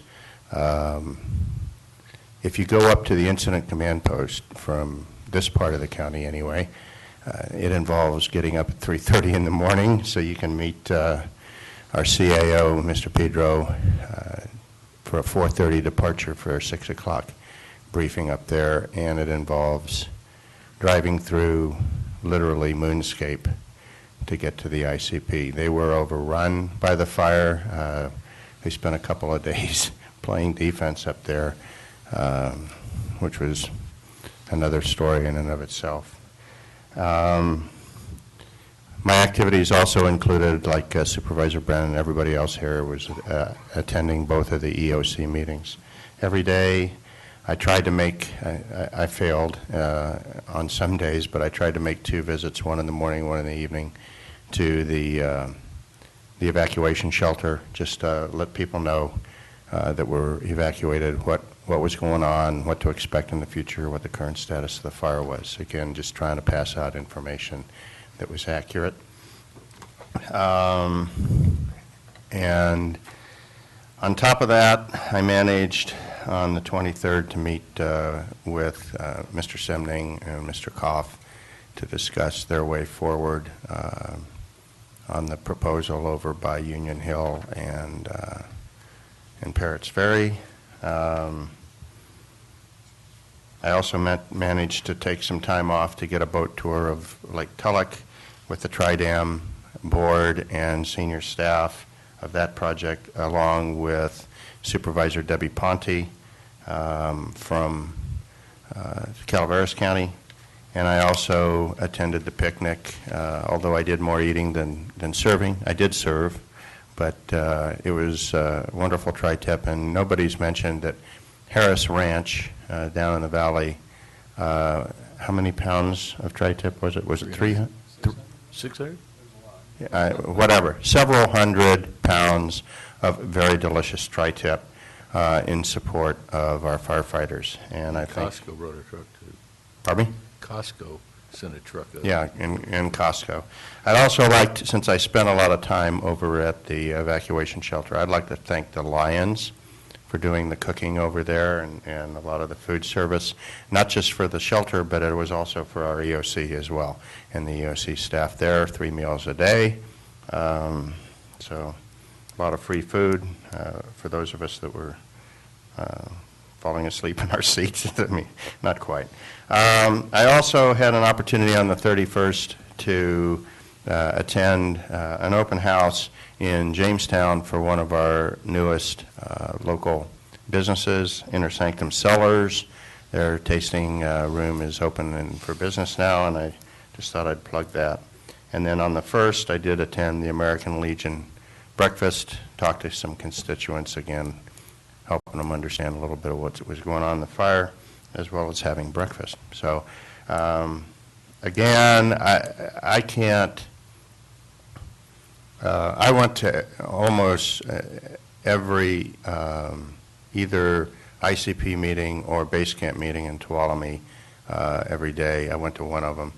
And 2 things resonated from the folks that I would like to pass on to our citizens. One was that this is a nationwide team.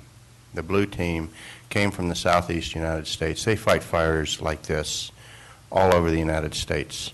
And they were several times effusive in their praise for REOC and its operation, how much support they got from that, how smooth the coordination was with it. And I think that's a credit to Mr. Pedro, certainly Mo and Tracy and his staff, but the entire EOC and the training that we've put into it and the preparation that we made.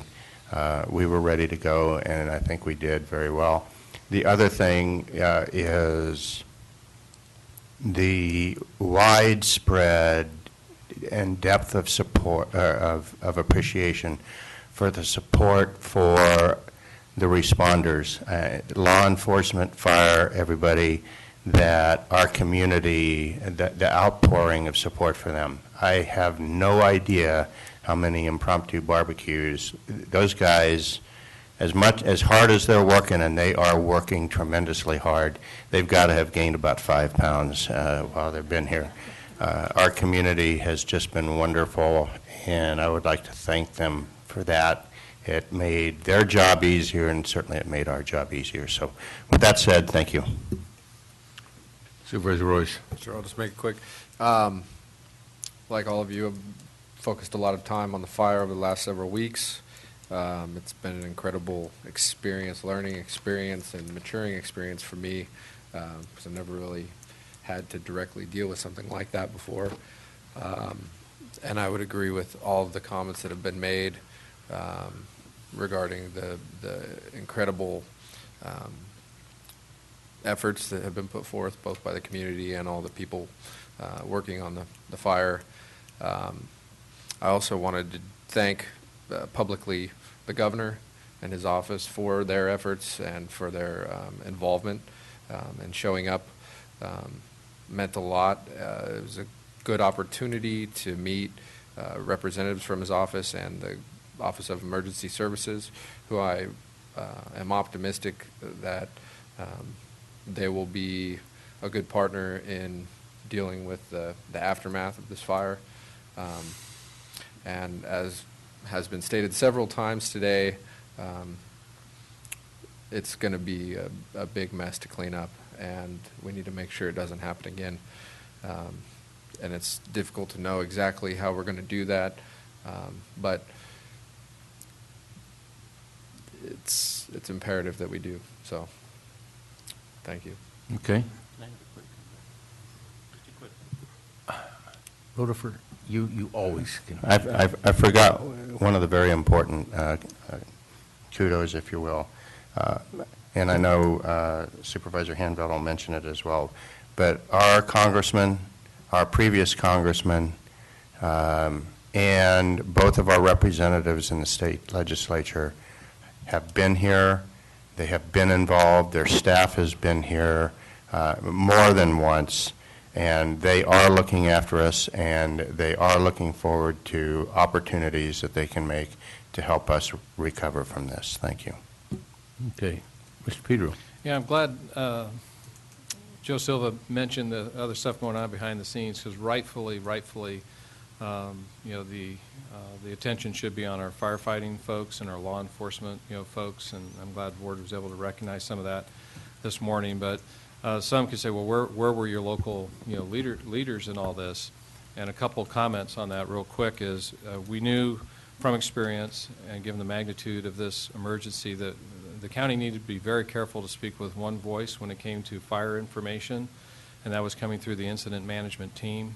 It needed to come from there as opposed to, the county.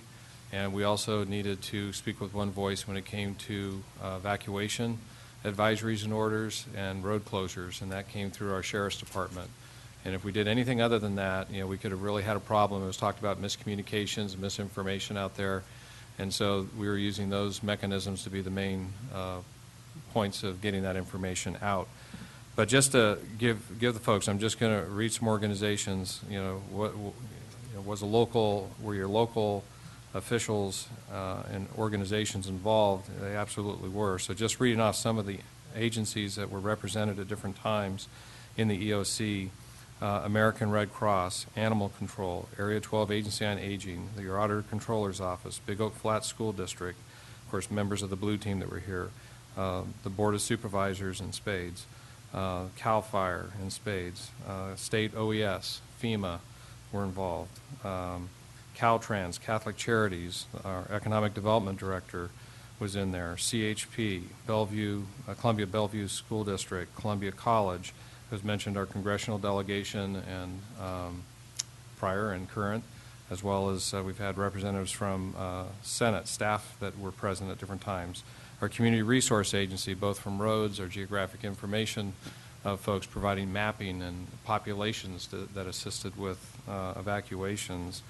Mariposa County OES, we had a representative from Calaveras OES, Miwok Sugar Pine Fire District, National Park Service, PG&E, RACES, that's our ham radio operators. The tribal government had representatives there. We had San Francisco Department of Emergency Services in there. Sonora High, Sonora Oxygen, Sonora Regional Medical Center, several representatives from the city of Sonora, Stanislaus Sheriff's Office, Somerville High School, Somerville Elementary. Again, RACES, there's so many people that were here. TUD was present, our ambulance system, our EMS representatives, U.S. Fish and Wildlife Service, any number of people. This is just a partial list from halfway through PG&E, Caltrans. Exactly. They were all there at different times. All the local fire districts that had immediate impacts, they were present, and we had to hunker down and communicate, be again careful with the accuracy of the information, so people could do what they needed to do based on good information. So your local elected officials, all the local governmental agencies, key nonprofit organizations, NGOs, were all engaged in responding on behalf of this community, but in concert, with what was happening through the overall incident management of this fire. So, and as mentioned by the board, that's going to continue. There's still a fire out there, and it's still serious. We're not out of the woods yet, so we need to keep our eyes on that and be diligent about that. We will have some stuff coming out of our Community Resource Agency shortly about ways that we can help expedite people's recovery. If there's buildings that were damaged and need to be repaired or rebuilt, there's several things that we can do as county government that we've done through our Community Resource Agency, ordinances that your board has set in place for this kind of event, and we'll have that information coming out shortly. And I'll just mention that another obvious is the fire, of course, has significantly altered the priorities and the work of county government right now, and I know the board's aware of that. But this is the time we stay focused on this and the recovery of our community and those natural resources that are out there. Our budget hearing, which was going to be held today, was going to be moved on a date yet to be determined. Our planning retreat that we were starting to talk about will be on indefinite hold until we get these other things done. But we do have a team working on financial recovery and assistance to individuals, business, local government.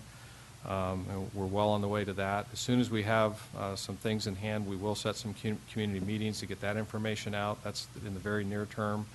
That BEAR team, I know the board's going to want to be very much involved in that, along with other key community stakeholders, and we'll talk more about that at the next meeting as well.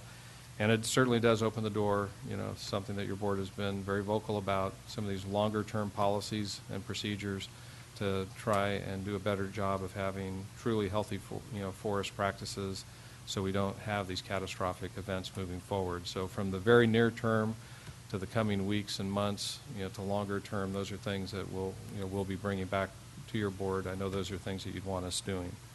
So with that, I'll stop. Okay, well, I'll try and finish up. I did go to the RCRC meeting, and I didn't bring my report in. I should have done that. I apologize for that. I'll see if I can find it. I wasn't real effective at RCRC because I kept going out and answering phone calls associated with something called rimfire. And I did meet with a grand jury during the course of this thing. I tried to take a moment to get a beauty nap and forgot about that meeting. And by the way, Supervisor Rutherford told me the beauty nap didn't work. But at any rate, I did get to meet with the grand jury. Other than that, time was totally focused on rimfire and dealing with it. Like Supervisor Rutherford, I try to spend as much time visiting with people in the evacuation center. I do want to comment that Supervisor District 3, David Roberts from San Diego County, drove up here early Sunday morning to serve as one of the lions, serving food both Sunday night and Monday morning in our evacuation center, because he felt compelled to do that because he was evacuated in 2007 in one of the fires down in San Diego. I thought that was really interesting.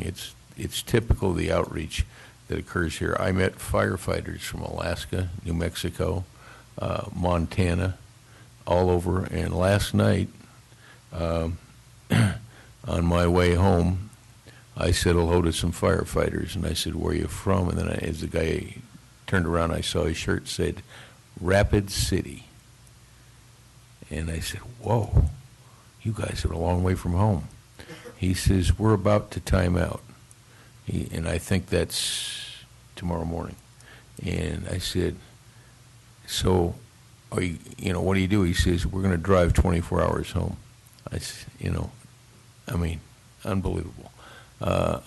We saw a truck from South Arkansas.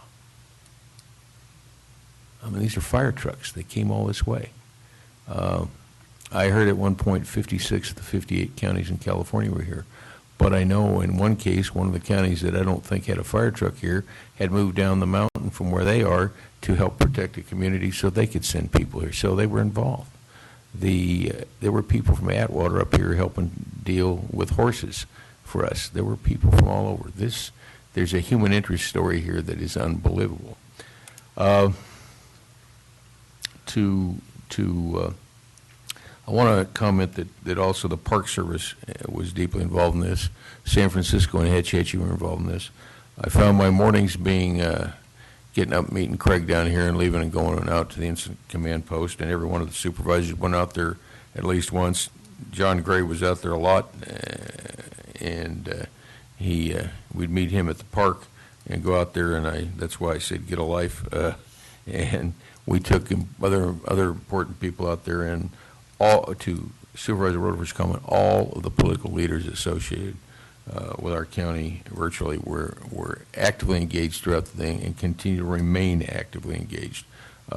Tom Berryhill was physically here a number of times. McClintock was here a couple of times. Frank Bigelow was deeply involved. And by the way, when they couldn't be here, usually their representatives were here. Senator Feinstein's representative was here. These people want to help, and in the aftermath is where they're going to be able to help us, I believe, and they will do it. And Congressman Denham, who he's not ours anymore, but while he seems to be on the sidelines, some of the damage will threaten some of his constituents, so he's offering his assistance too. We're just getting an outpouring of people who want to help us and get through this thing. It makes you feel really good. And one more anecdote I got to share with you. The fire teams know about the economic impacts of a disaster of this magnitude. And when their guys can't make mess hall, which is a lot of the time, they tell them, go to the local restaurants and spend some money. Problem is most of the local restaurants won't take the money. They want to feed them anyway. Our community is unbelievable, just unbelievable. So you live in the greatest place in the world, and you know it. That's because that's why you live here. So end of report. Long way to go. Big fire, still dangerous, still active. Containment doesn't mean control, and it doesn't mean out. And then we got recovery, and we start that now. And there's a lot of stories about people doing their job. Caltrans, I've got to raise a big flag for them. That guy's got his work done. Our local leaders got his work done. PG&E is on it. They've been embedded from the beginning. It's amazing what people do in a real emergency, a real disaster. This is a lifetime event. Okay, with that, we're done with reports, unless anybody's got final comments. Okay, we do have an 11 o'clock appointment, and I want to thank Mr. Estelle for being patient with us. I'd like you to read that, if you would, please. And it will be 11 o'clock in Tuolumne County. Consideration of approving the third amendment to the contract for sale of real property between County of Tuolumne and Yosemite Gardens Park, Inc., for property commonly known as the Jamestown Mine. Mr. Chairman, members of the board, just for backdrop again, it was back in April 2011 that the board approved a contract to sell of its portion of the property commonly known as the Jamestown Mine to Yosemite Gardens Park Incorporated. Your board has twice amended that agreement, once on May 7 and the other time on August 6th, providing time extensions. Right, as things stand right now, the current agreement expires effective, or expired August 30th. We did receive a letter that's included in your packet from the president of Yosemite Gardens Park, Vincent Estelle, where in exchange, in essence, in exchange for a 4-month extension of the agreement, he would bring forth $100,000 in non-refundable earnest money. And his letter's in your packet. Staff did prepare an agreement for your board's consideration today. Again, your options in this matter are everything from take no action, in which case the agreement would expire under its own terms. If that happens, then we would be issuing an RFP, giving new opportunity for others to put in proposals. The other would be to approve this amendment as proposed by Mr. Estelle. So Mr. Estelle is here today to address you. And again, there's some relevance with TUD, so General Manager Pete Campa has made himself available literally in a moment's notice to be here as well. So we should hear from Mr. Estelle. Yes, sir. Okay, thank you very much. Mr. Estelle, would you care to address the board, please?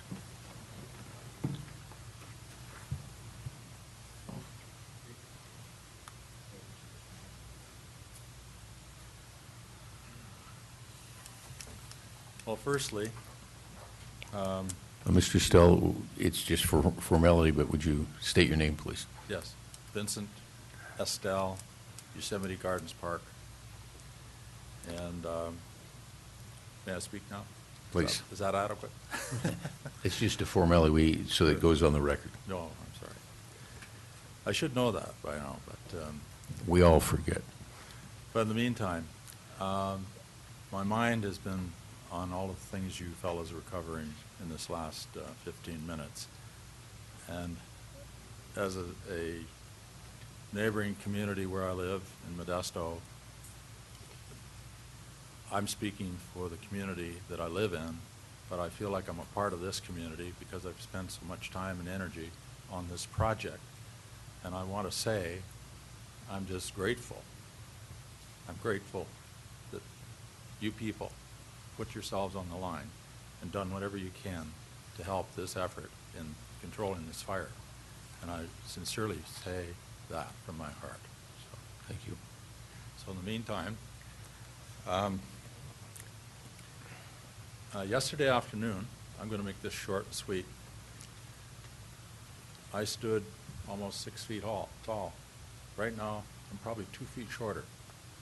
I got cut off at the knees at 5 o'clock last night by my investor, who I've had in tow for the last 3 months.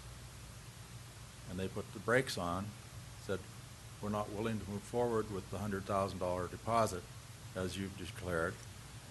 And we feel that there's issues with water yet that haven't been settled, and that we need to know that we can have a will serve letter upon the EIR being completed. And I said, well, as you know, we're working on other avenues for that very purpose. In fact, we're in escrow on the site on Lime Kiln Road, okay? And that water is certainly high-quality water and properly distributed to our site, which we haven't figured out exactly how to make that happen, but we're looking at using a right-of-way developed along the railway and or along the county road that would take the water down to our site. That water would siphon from that elevation. It would not have to be pumped. Once we got it to that top of the road, that water would siphon right to our site. Well, that looks like a really good way of solving some of the water issues, but we still need to know that we have that backup with TUD and a will serve upon our EIR being completed. In the meantime, I've got my hat in my hand and asking for cooperation of the board. I'm telling you right now, my investor dug their heels in, cut me off at the knees, and I'm not a happy man today because of that. I'm very disappointed. But they want to do the deal, they want to do the project, but they want that question mark taken out of the equation. So with that, I have to respect it. I have no choice. Because the investor has no control over other funds, there's a small token in the escrow right now. I'm saying I'm releasing that immediately to the board, to the county. It's $5,000, but it's a gesture in the right direction, and we will get this water issue sorted out. Hope the sooner the better. Okay. I'm suggesting to you right now that I think it can be done in a matter of weeks or a couple of months. I'm not sure at this point, but it needs to be done, and then we can move forward with this thing. In all earnesty, we've got serious financing lined up for the project, which I've alluded to. Randy, you've seen letters that I have, and I think I've shared them with Craig. This project has serious legs to it. This is not a dream, and I'm not pulling your leg. I'm not making excuses. I'm an honest guy.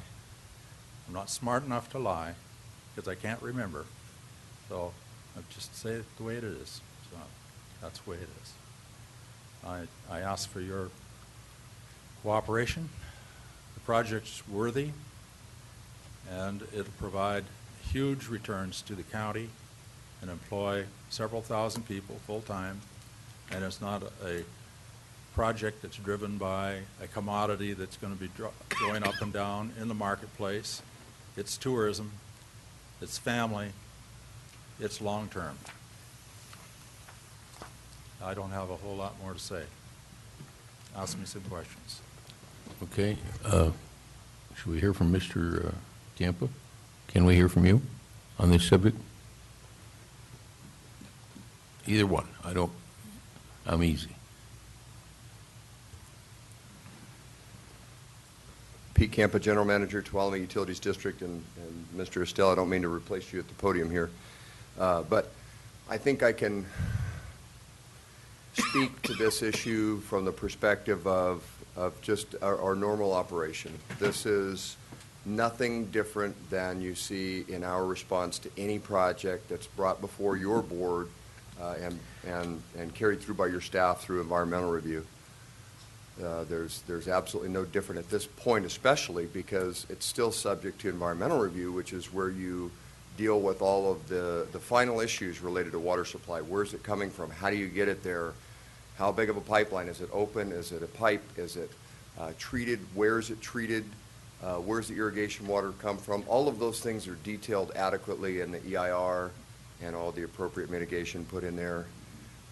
And that is basically our initial response to any project proponent that comes to us is you go through the environmental review. We'll give you enough assurance to say that we are the service provider in the area, and we feel that we have the water supply and the capacity within our district, meaning managerial, technical, financial, the ability to be able to review the project, understand the project, and provide the services if you can get through the environmental review. So we don't really issue a will serve. A will serve is something that is not it's not something that's used. That term isn't used because the courts have really defined that over the years and made it very difficult for someone or an agency to come forward in advance of an environmental review and say, if you get through this, we'll give you a guaranteed commitment of water supply in this amount, because you haven't done the environmental review to make sure that that's okay. So it's a little cart before the horse, but I can tell you that we have a contract with PG&E for water supply. That contract with PG&E for water supply provides adequate water for this project. Okay? That would be our first water supply that we would look at in the environmental review. That's the way we would proceed. There's nothing restricting our access to water supply from Pinecrest Lake except the lake level restriction during a period of time. Okay? So that's really a very specific issue that would be addressed in the EIR, either through alternate water supplies or anything else. So I can't really go into detail because we haven't responded to the project, but for the purposes of this board and Mr. Still and the investors, this is the business we're in. We provide water supply to the community. And nothing has said we don't have water supply to provide. In addition, there's opportunities for contracts out of New Melones through third parties that need to be evaluated. Questions? I think it's for Mr. Estelle. I hear Mr. Campus speak that he has the water, and I see we're in a catch-22, but isn't that enough for your investors? I mean, I don't understand the problem that they're having, and listen to him, he's got water. My investors want to know that we will have some form of contract upon the EIR being completed. Upon it being completed, between what we can muster out of the lake and what we're in contract to take out of Lime Kiln, that there's, depending how the water's managed, now there's some serious engineering that's got to be applied to this whole irrigation issue that we're going to have out there. And water management is what we're all about now. It's how we manage that precious thing, and we have to be good stewards as we're going through this whole process. The water, we need to know that TUD is going to be there to supply us X amount of volume. Okay, the next Once we question know is, what that is. where are you in your EIR? All right. Because he can't give you that answer unless you have your EIR I done. understand that, and I understand that. We're prepared to move forward to the EIR. In this last several months, I believe I've made about $100,000 by not using the original consultant that we had lined up. So just information that's going to be floating around. That's saving money by being in the marketplace and working the program to the best of our ability to get appropriate consultants that aren't overcharging for their services. And that's a big deal. Okay, here's where I'm having the problem, is that if you don't get the EIR done in a reasonable length of time, Mr. Campa can't give you an answer. How far out there are we? Well, an EIR to be completed will be 12 months. It would be 12 months. But we, in the water issues that we've got, we believe that we've got it pretty much fixed. We would like not to have to lean on the TUD. But there are going to be times, we have no idea what the drought situations may or not be. There may be a time we have to lean on that commitment that they'll be giving us. Okay, I'm just trying to figure where the end of it is, because... Well, the end, my friend, is when it's finished, okay? That'll be the end. Okay, Supervisor Rutherford, you had a question? Yeah. I'm going to try to restate what I think Supervisor Gray is getting to, okay? There's a process. Mr. Camp has laid out that process, okay? He's pretty much assured you that the water supply exists. He can't make... Sorry. He can't make any stronger commitment than that until the EIR is done. I understand. Okay. If that's not sufficient for your investors, No. then it sounds like you don't have investors. Oh, I'm sorry you feel that way. Well, I don't know what else Mr. Campa can do. So I'm asking you, what else in the normal course of development events in this county do your investors want? They just want the question marks taken out of the equation How- as much as possible, and that's what we're doing on our own.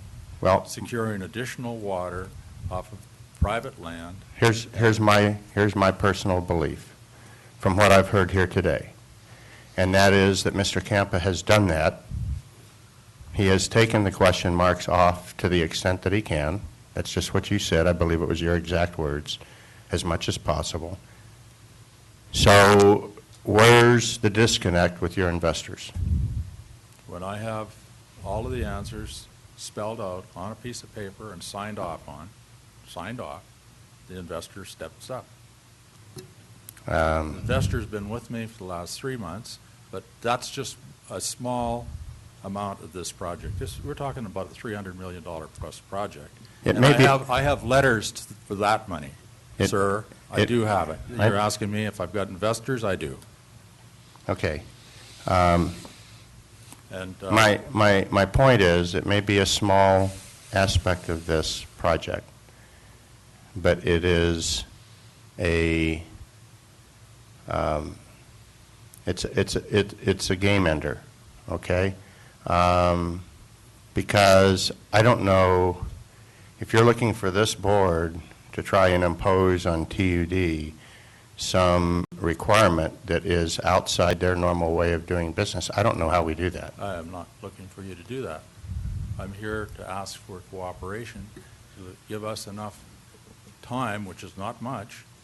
You're looking at 2 months, 3 months. We should have this thing wrapped up. I believe that this board has bent over backwards, giving you additional time. Well, go ahead. Question, Mr. Campa, have you ever met with these investors? I'm not sure who the investors are. We've met with Mr. Estelle and several other people associated with the project. No. Well, I don't know. Sometimes things get lost in translation. And I'm just going to suggest to you that maybe the right thing to do or to have done, I don't know what the will of the board's going to be here, is to have gotten Pete and whoever else he needs from his staff with your investors to give them whatever assurance you can give, like you've talked to us, and see if that isn't sufficient to do things. But I think the feeling of the board, I shouldn't say that, but the impression we get is this is always there and isn't getting solved. It needs to get solved or the project isn't going to go forward. And I understand it may be a small wrinkle, but small wrinkles become the monumental barrier to going forward. And so this needs to be solved if you're going to go forward. And you know, how much patience do you want from us? I mean, we've had a number of requests to extend, and we've done that. We've worked on that. And, you know, there's a point in time where we got to decide what we're going to do to go forward. And that's, I think, the issue we're debating right now. So I'm not sure where you feel. So you had something you wanted to add, Mr. Campa? Yeah, you saw my hands moving over here. Just a couple of things that I think we can provide, not to encourage your board to go any particular direction on this, just that there are a few critical documents. The water code establishes us as a county water district. I'm sure you're all aware of that, and that county, the act that is that establishes the district is very specific, that we are established with a boundary to provide the specific service within that boundary, and it's, for the most part, it's an exclusive boundary subject to what LAFCO may provide input on. LAFCO may have a difference of opinion on whether another district or another area, another public entity might be created, but that's discouraged. So we do have a service area. We do have an urban water management plan that we prepare, and that is a legal document that we're required to prepare because of our size of the district, and it has been approved by the state Department of Water Resources, and that document is what we use to evaluate what our current and future demands are and whether additional water supply options are needed. We reference that in any ultimate commitment that we would make to the project under CEQA. It would be referenced in the CEQA document, and that's a document that is on file, and it does show that there's water supply available for future growth, and that is not developing an additional, going and putting in major multi-million-dollar water supply projects is within our existing supply through Pinecrest. And yes, we would offer, if that is your board's direction and choice, to sit down and review any options that might be included in the EIR. I mean, we can't say these are the right options, but we have an array of options that we've discussed with Mr. Estelle in the past and would be willing to go over those again with them and their investor or whoever. May I say something? Sure. I'm addressing you, Pete. On the 100-day gap, that seems to be the term, how's that dealt with? Well, the 100-day gap is just it's really a hypothetical at this point. There's a lake elevation restriction currently on Pinecrest Lake from the end of spill till Labor Day, and we've really only had 2 years to experience that in effect, that regulation in effect, and each year the system has been operated a little bit differently, and this year I should have checked before I got here, but I would say it was right at 5610, which for the second year of a drought is pretty amazing for them to achieve 5610. The restriction is at 5608. So even if for some odd reason the current restriction stood, that's 1,000 acre-feet available during that period of time. Yeah. And of course, we go through a lot more than 1,000 acre-feet on a daily basis. No, that's during that period of that period of time from the end of spill to Labor Day. Okay. That 100 and some odd days. But anyway, that was, Well, so there's- we don't know what the outcome is going to be with the state board. Right. That's one thing that possibly we'll have a better understanding of in a very short order. I'm not sure. I understand there's something happening behind the scenes that not all of us are aware of, but it's purported to me by people that are keeping track of what's going on, that there is something going on in that area that we should be able to get our hands around and understand it better. And that's the only thing I can say. As far as us wanting to move forward with the project, we are passionate about it. I personally have got close to $1 million of my own money spent at this point, and I'm prepared to spend a lot more time and money of my own on this thing to get it done. Supervisor Royce. Yeah. I was willing to grant an extension before this meeting when we came out of our last closed session with a commitment of a $100,000 deposit before we granted it in an account with funds there to put some skin in the game. This is projected, as Mr. Estelle said, to be a $300 million project, and we're talking about a $100,000 deposit. So I have trouble feeling that it's viable without seeing an ability to perform. You know, we're only talking about $300 and something thousand to actually purchase it, but a $100,000 deposit is nothing compared to the magnitude of what this project scope is. And I understand you put a lot of time into this. You said you put $1 million into it. I don't understand why not just purchase the property for $379,000 and then work on this other stuff. It removes all these other hurdles. And I don't think the water issue is even significant to be talking about today. It's not something that is really directly related to what our board deals with. TUD deals with that. And generally, you know, when I deal with even a small project, you have to have some kind of money in the game to get investors involved. And it's just with the magnitude of the project, this is nothing. And if I just don't see it as viable if we're not able to perform and have that much cash flow to even cover a deposit, which, by the way, is only 1/3% of the scope of the project, which is nothing. Supervisor Brennan. Yeah, and I guess I'm a little bit confused by this conversation with TUD too, because Pete, what would be the, I'm assuming that the concern is if we were in a drought situation and we got to these lake levels, but there would be some kind of, everybody would be experiencing cutbacks. I mean, I know that ag users would be experiencing cutbacks, what would be the, who would get water first? I mean, I'm confused by if they're looking for some kind of a priority status, and again, we're kind of putting, in a drought situation, everybody would be experiencing some level of cutbacks, I would expect. And so I don't know how that is addressed, or I'm going to kind of defer to what Supervisor Royce was just saying, that I'm looking at this as putting some investment in the property, because some kind of drought guarantee would be aside from, the two don't mix for me. I'm not drawing the parallel. I'm not seeing the parallel. Well, I'm not sure whether I can fully appreciate or understand everything you said. It's, Well, I guess I'm saying that everybody would experience there are no guarantees for our ag customers in a drought situation. They experience cutbacks. There's municipal cutbacks. Correct me if I'm wrong. I'm missing what guarantee you're looking for. Well, and again, I think it's aside from.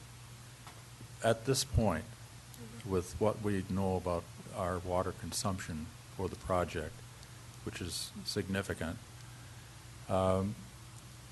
with what we're going to be able to pull out of Limekiln Road, we should be able to make ends meet. But what I want to know, in some sort of a commitment, once I've got the EIR completed, what I can count on from TUD in the times that we aren't going to meet the volumes that are going to be required. But we'll be cutting back also, along with everybody else. We'll have to. I mean, that's just good management. But it's a matter of knowing that there's going to be something there, not a zero, is what I'm saying. I'd like to have some idea of where we're at. Total water availability. Total water availability from the lake, from Limekiln Road, and TUD. That's Sherry, Sherry's point is well taken. If the pond's empty, it's empty for everybody, and I think your investor would have to understand that there is no guarantee. If there's no water there, there's no water there, regardless. So, again, I'm still having the difficulty in understanding. He says if he has water, he'll serve you just like he'll serve everybody else if he has water. If he doesn't have water, we don't have water. Well, that's a little lame, quite frankly. You may think so. You but can't run when your the pond, city on that. When the pond is empty, it's empty, and we've faced that before. Yeah. We've faced that very real thing back in the 70s. When there wasn't any water, everybody got cut back 20%, 30%, 40%. You may think it's lame, but it's reality. Well, that's the nature of water. What do you say we work together and cause you to have additional ponding up in higher elevations, and we fund it? We get it funded properly. Anybody think of that? That's what I'm here for. I have EB5 funding for this project. Okay? It is a serious amount of money, and the cost of that money is 2%. I mean, that's, like today, that's a gift. That is a gift. Supervisor Rutherford. I got it on. I'm just trying to figure out how to say this delicately.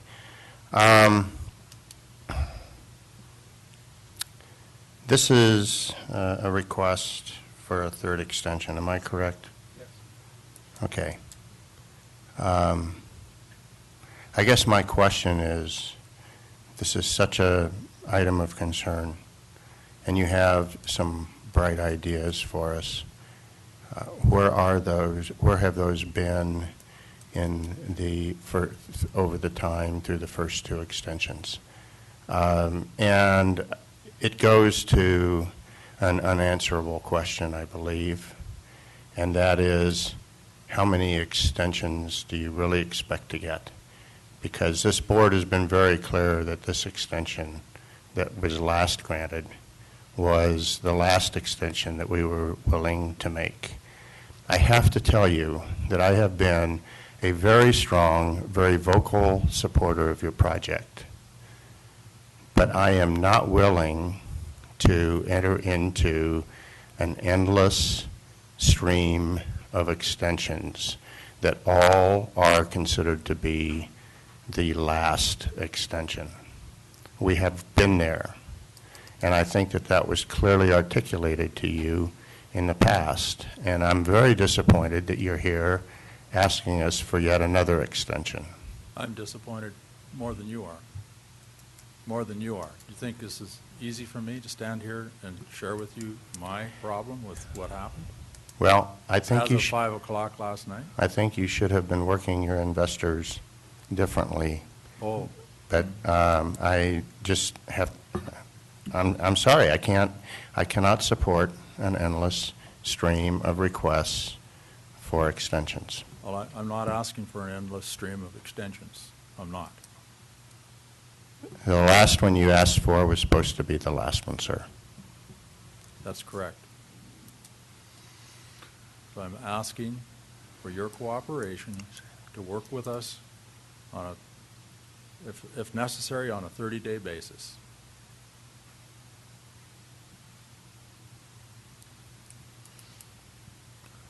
Okay, what are our options? Well, again, your options range from taking no action, in which case the contract would expire under its terms, and council can dive in here. You could approve an extension if you so chose, with or without any financial assurances. Kind of running out of options. There's either extend it or not. If you take no action, the agreement expires. If it does expire, like I mentioned before. It's expired. Okay. Agreement's expired. Right. Excuse me. Absolutely correct. The date has passed. Then we can put out a new request for proposal, and Mr. Estelle could reapply at that time, and perhaps during that time, the work would not be for naught. Perhaps between now and then, some of these issues could be resolved. But at the same time, we could also be exploring other opportunities that may be out there. That's really what we're talking about, is lost opportunity for us to see if there's other folks that may be interested in this property. Okay, we all got it clear? So what do you want to do? Oh, I think we need to open it up to future proposals, and I think in the future, maybe we can agendize this as a separate item. I don't know if we want to get too far into it right now, but maybe we shouldn't attach the dream of the site to the proposal. Maybe we should just try to sell the property for the most that we can get for it, and have, a base value and see what we can get. And whoever is willing to take a chance in purchasing it can do that and pursue entitlements and, developing it however they'd like. But I think that some of the drawbacks with this process from the beginning is when you try to attach a project to it, to the purchase, it adds complications, as you can see. We've dealt with that. And if, like I said, if somebody's willing to purchase it and stick their money on the line and take that chance, that's what investing is. That's what developing is. You're taking a chance. With any potential gain, there's risk, and that's the risk somebody would have to deal with this. So maybe with that process, Mr. Estelle, is able to pull his investors back in by that time. Maybe that works. But at this point, I think we need to open up our options at least. well, so what I'm hearing is you saying do nothing. And direct staff to look into a process for dealing with the property in the future. Supervisor Rutherford. Well, I really very strongly support this project. I absolutely cannot vote for another extension.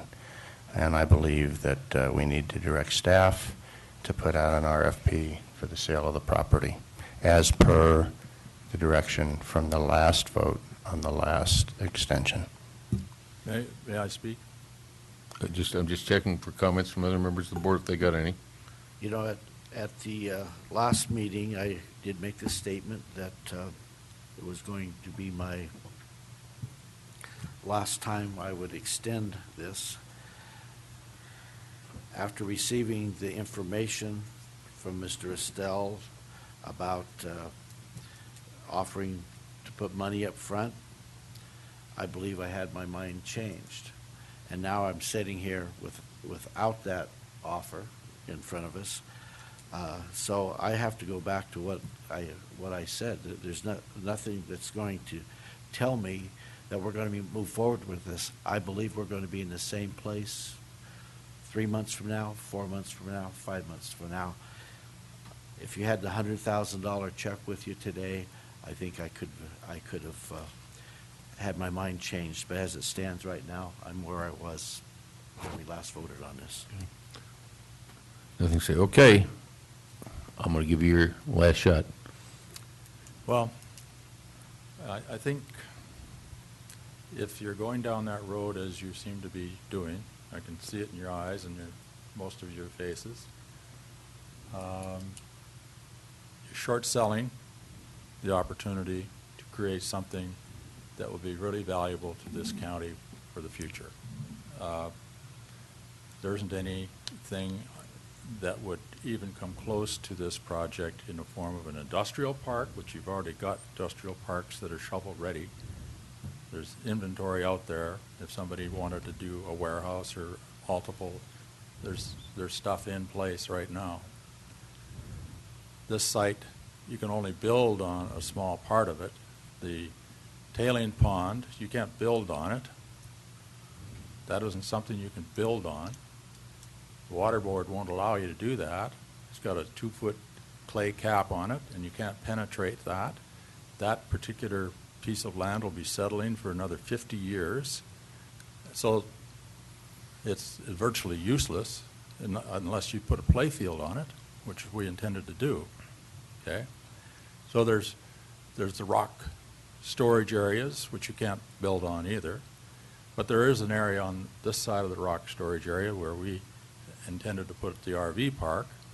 Now, there's some acreage there, 26 to 30 acres of land that can be developed, but it's got limited possibilities also because there's wetlands that go with that.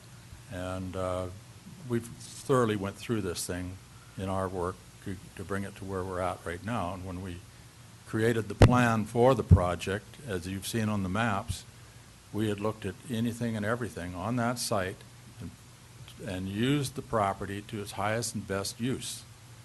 And then that's really how we ended up with what we have. And that's what we followed. There's 2,000 jobs for sure that will be generated there. Unfortunately, not all of you have seen the commitments I have from the EB5. They're real. I'm utilizing them elsewhere. Carl, I'm sorry you haven't seen those letters, and I'm sure heck. I've seen them. And they don't mean anything to you? The project means a lot to me, and I've supported it very strongly, Mr. Estelle. What I don't see is a completion, a path to completion. I do not see the assurances that your investors require being possible. I don't believe that their requirements are realistic in the development environment anywhere, certainly not in this county, but I don't believe they're realistic in any county. You're not going to get them. And if that's what you need to get the money, your project's dead. And although I support it, I would love to see it. I would love to see those jobs. Mm-hmm. I ran on that in my election campaign.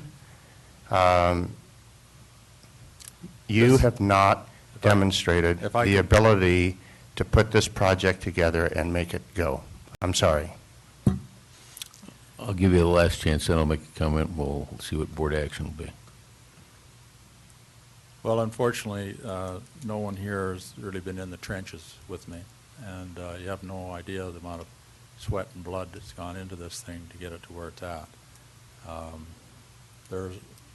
I spoke of an investor that was on board for this step. There are others, okay?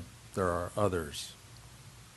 This one certainly showed the true colors, and I'm at a point where I'm opening up the doors today to the others that are in line, and there are several, and they're real.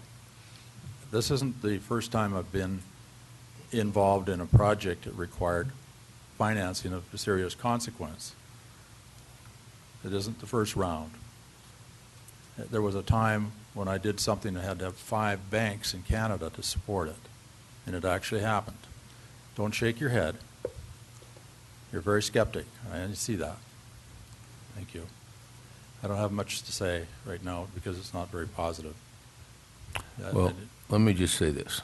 I think if you had come up with $100,000, like Supervisor Royce says, which is pretty small in the big picture of the game, this thing would be going forward. Well, at on 5 your o'clock terms, last night. on your terms, it'd be going on your terms, and you had your extension.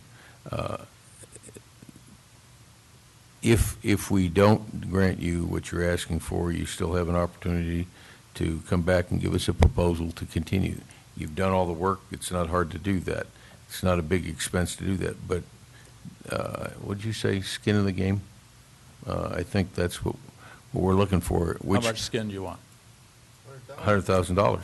How much? It's not there. So $100,000? Okay. I'm just seeing. Give me a week and I'll give you $100,000. Demonstration of. Give me 1 week and I'll get you your $100,000.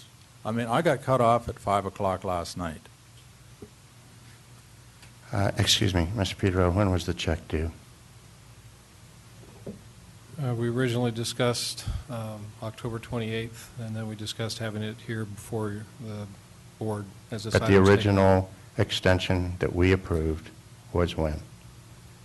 The original extension gave. No, this extension that we're asking to be extended, when was that check, when did we agree originally that check, that $100,000 check needed to be in your hands? I can't give you the exact date, but it was a good couple weeks ago. Thank you.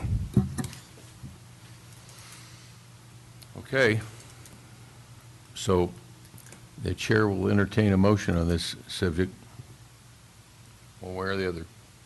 If there's no action, we revert to the agreement and the expiration. Is that correct? Correct, because the agreement has formally expired. Okay. Okay, so I'll look for one more opportunity for public comment. Do I have a motion? I see no motion. Sorry, Mr. Stell, but the agreement has expired, and so I believe the direction is to the county to go out for an RFP, and you're more than welcome to apply again. Thank you very much. With that, I'm going to take a recess with the Board of Supervisors meeting. We have a 1:30 appointment. We'll return at that time, and we have a closed session. Thank you.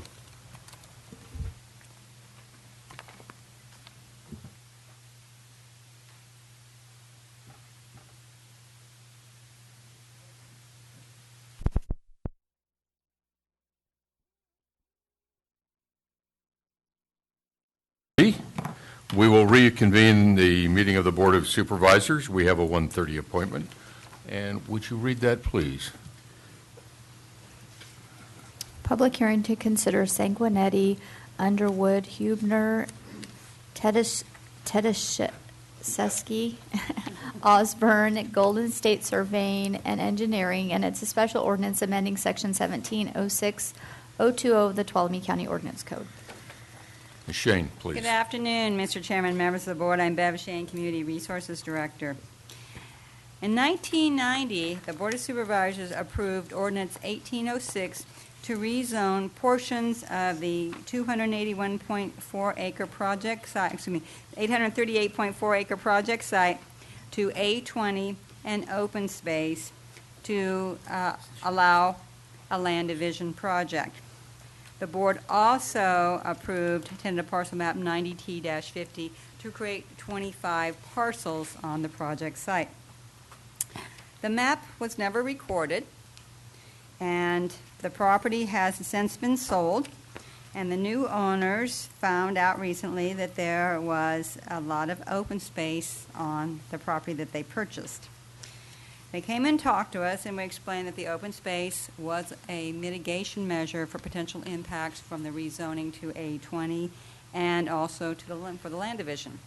Because the land division map has since expired and cannot be recorded, and because it never was recorded, there is no longer a need to have mitigation in place. So the current owners, Henry Sanguinetti et al., applied to rezone 281.4 acres of the 838-acre site from A20 to open space to AE37. This then just puts the zoning back to the way it was before 1990. As such, there's no longer need for the mitigation measures, and there's no longer need to retain the open space zoning.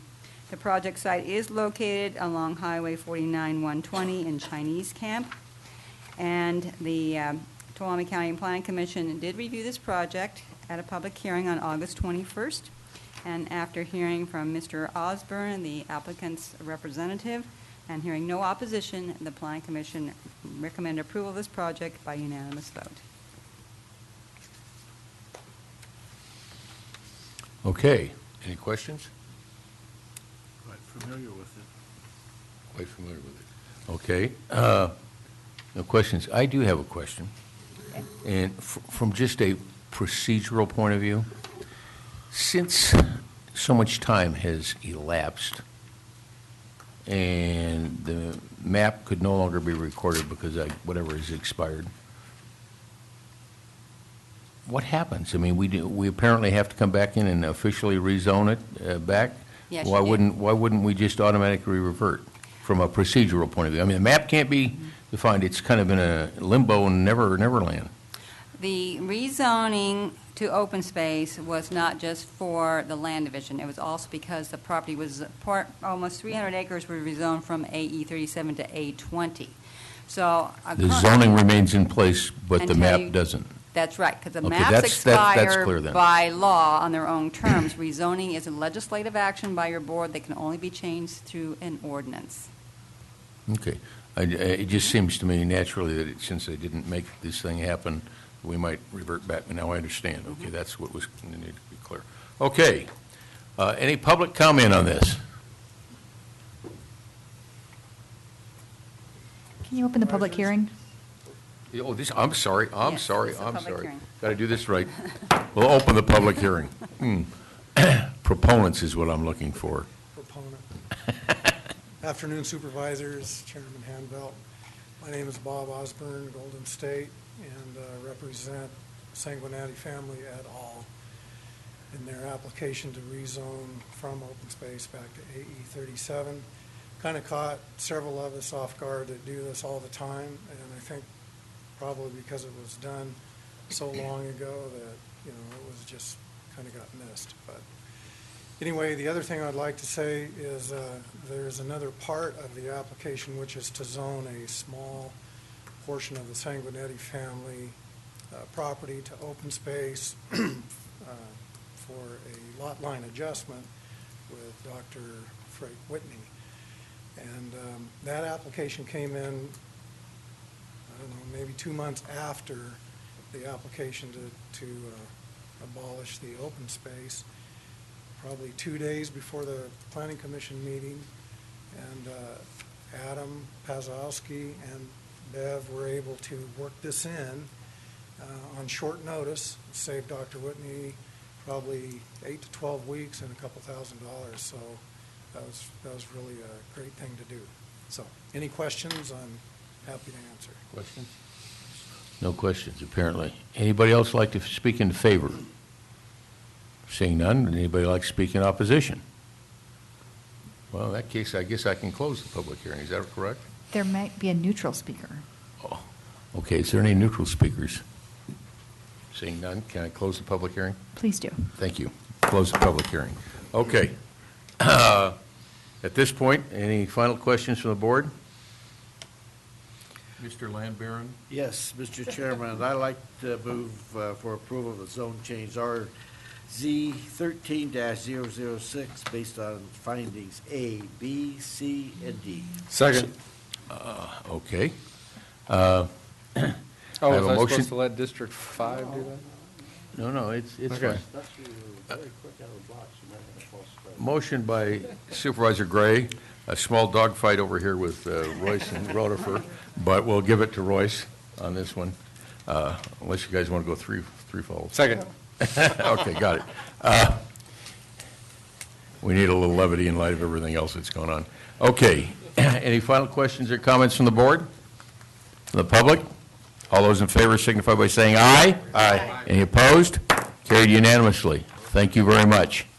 Okay, I think we have a closed item 17. We do. Would you mind reading it?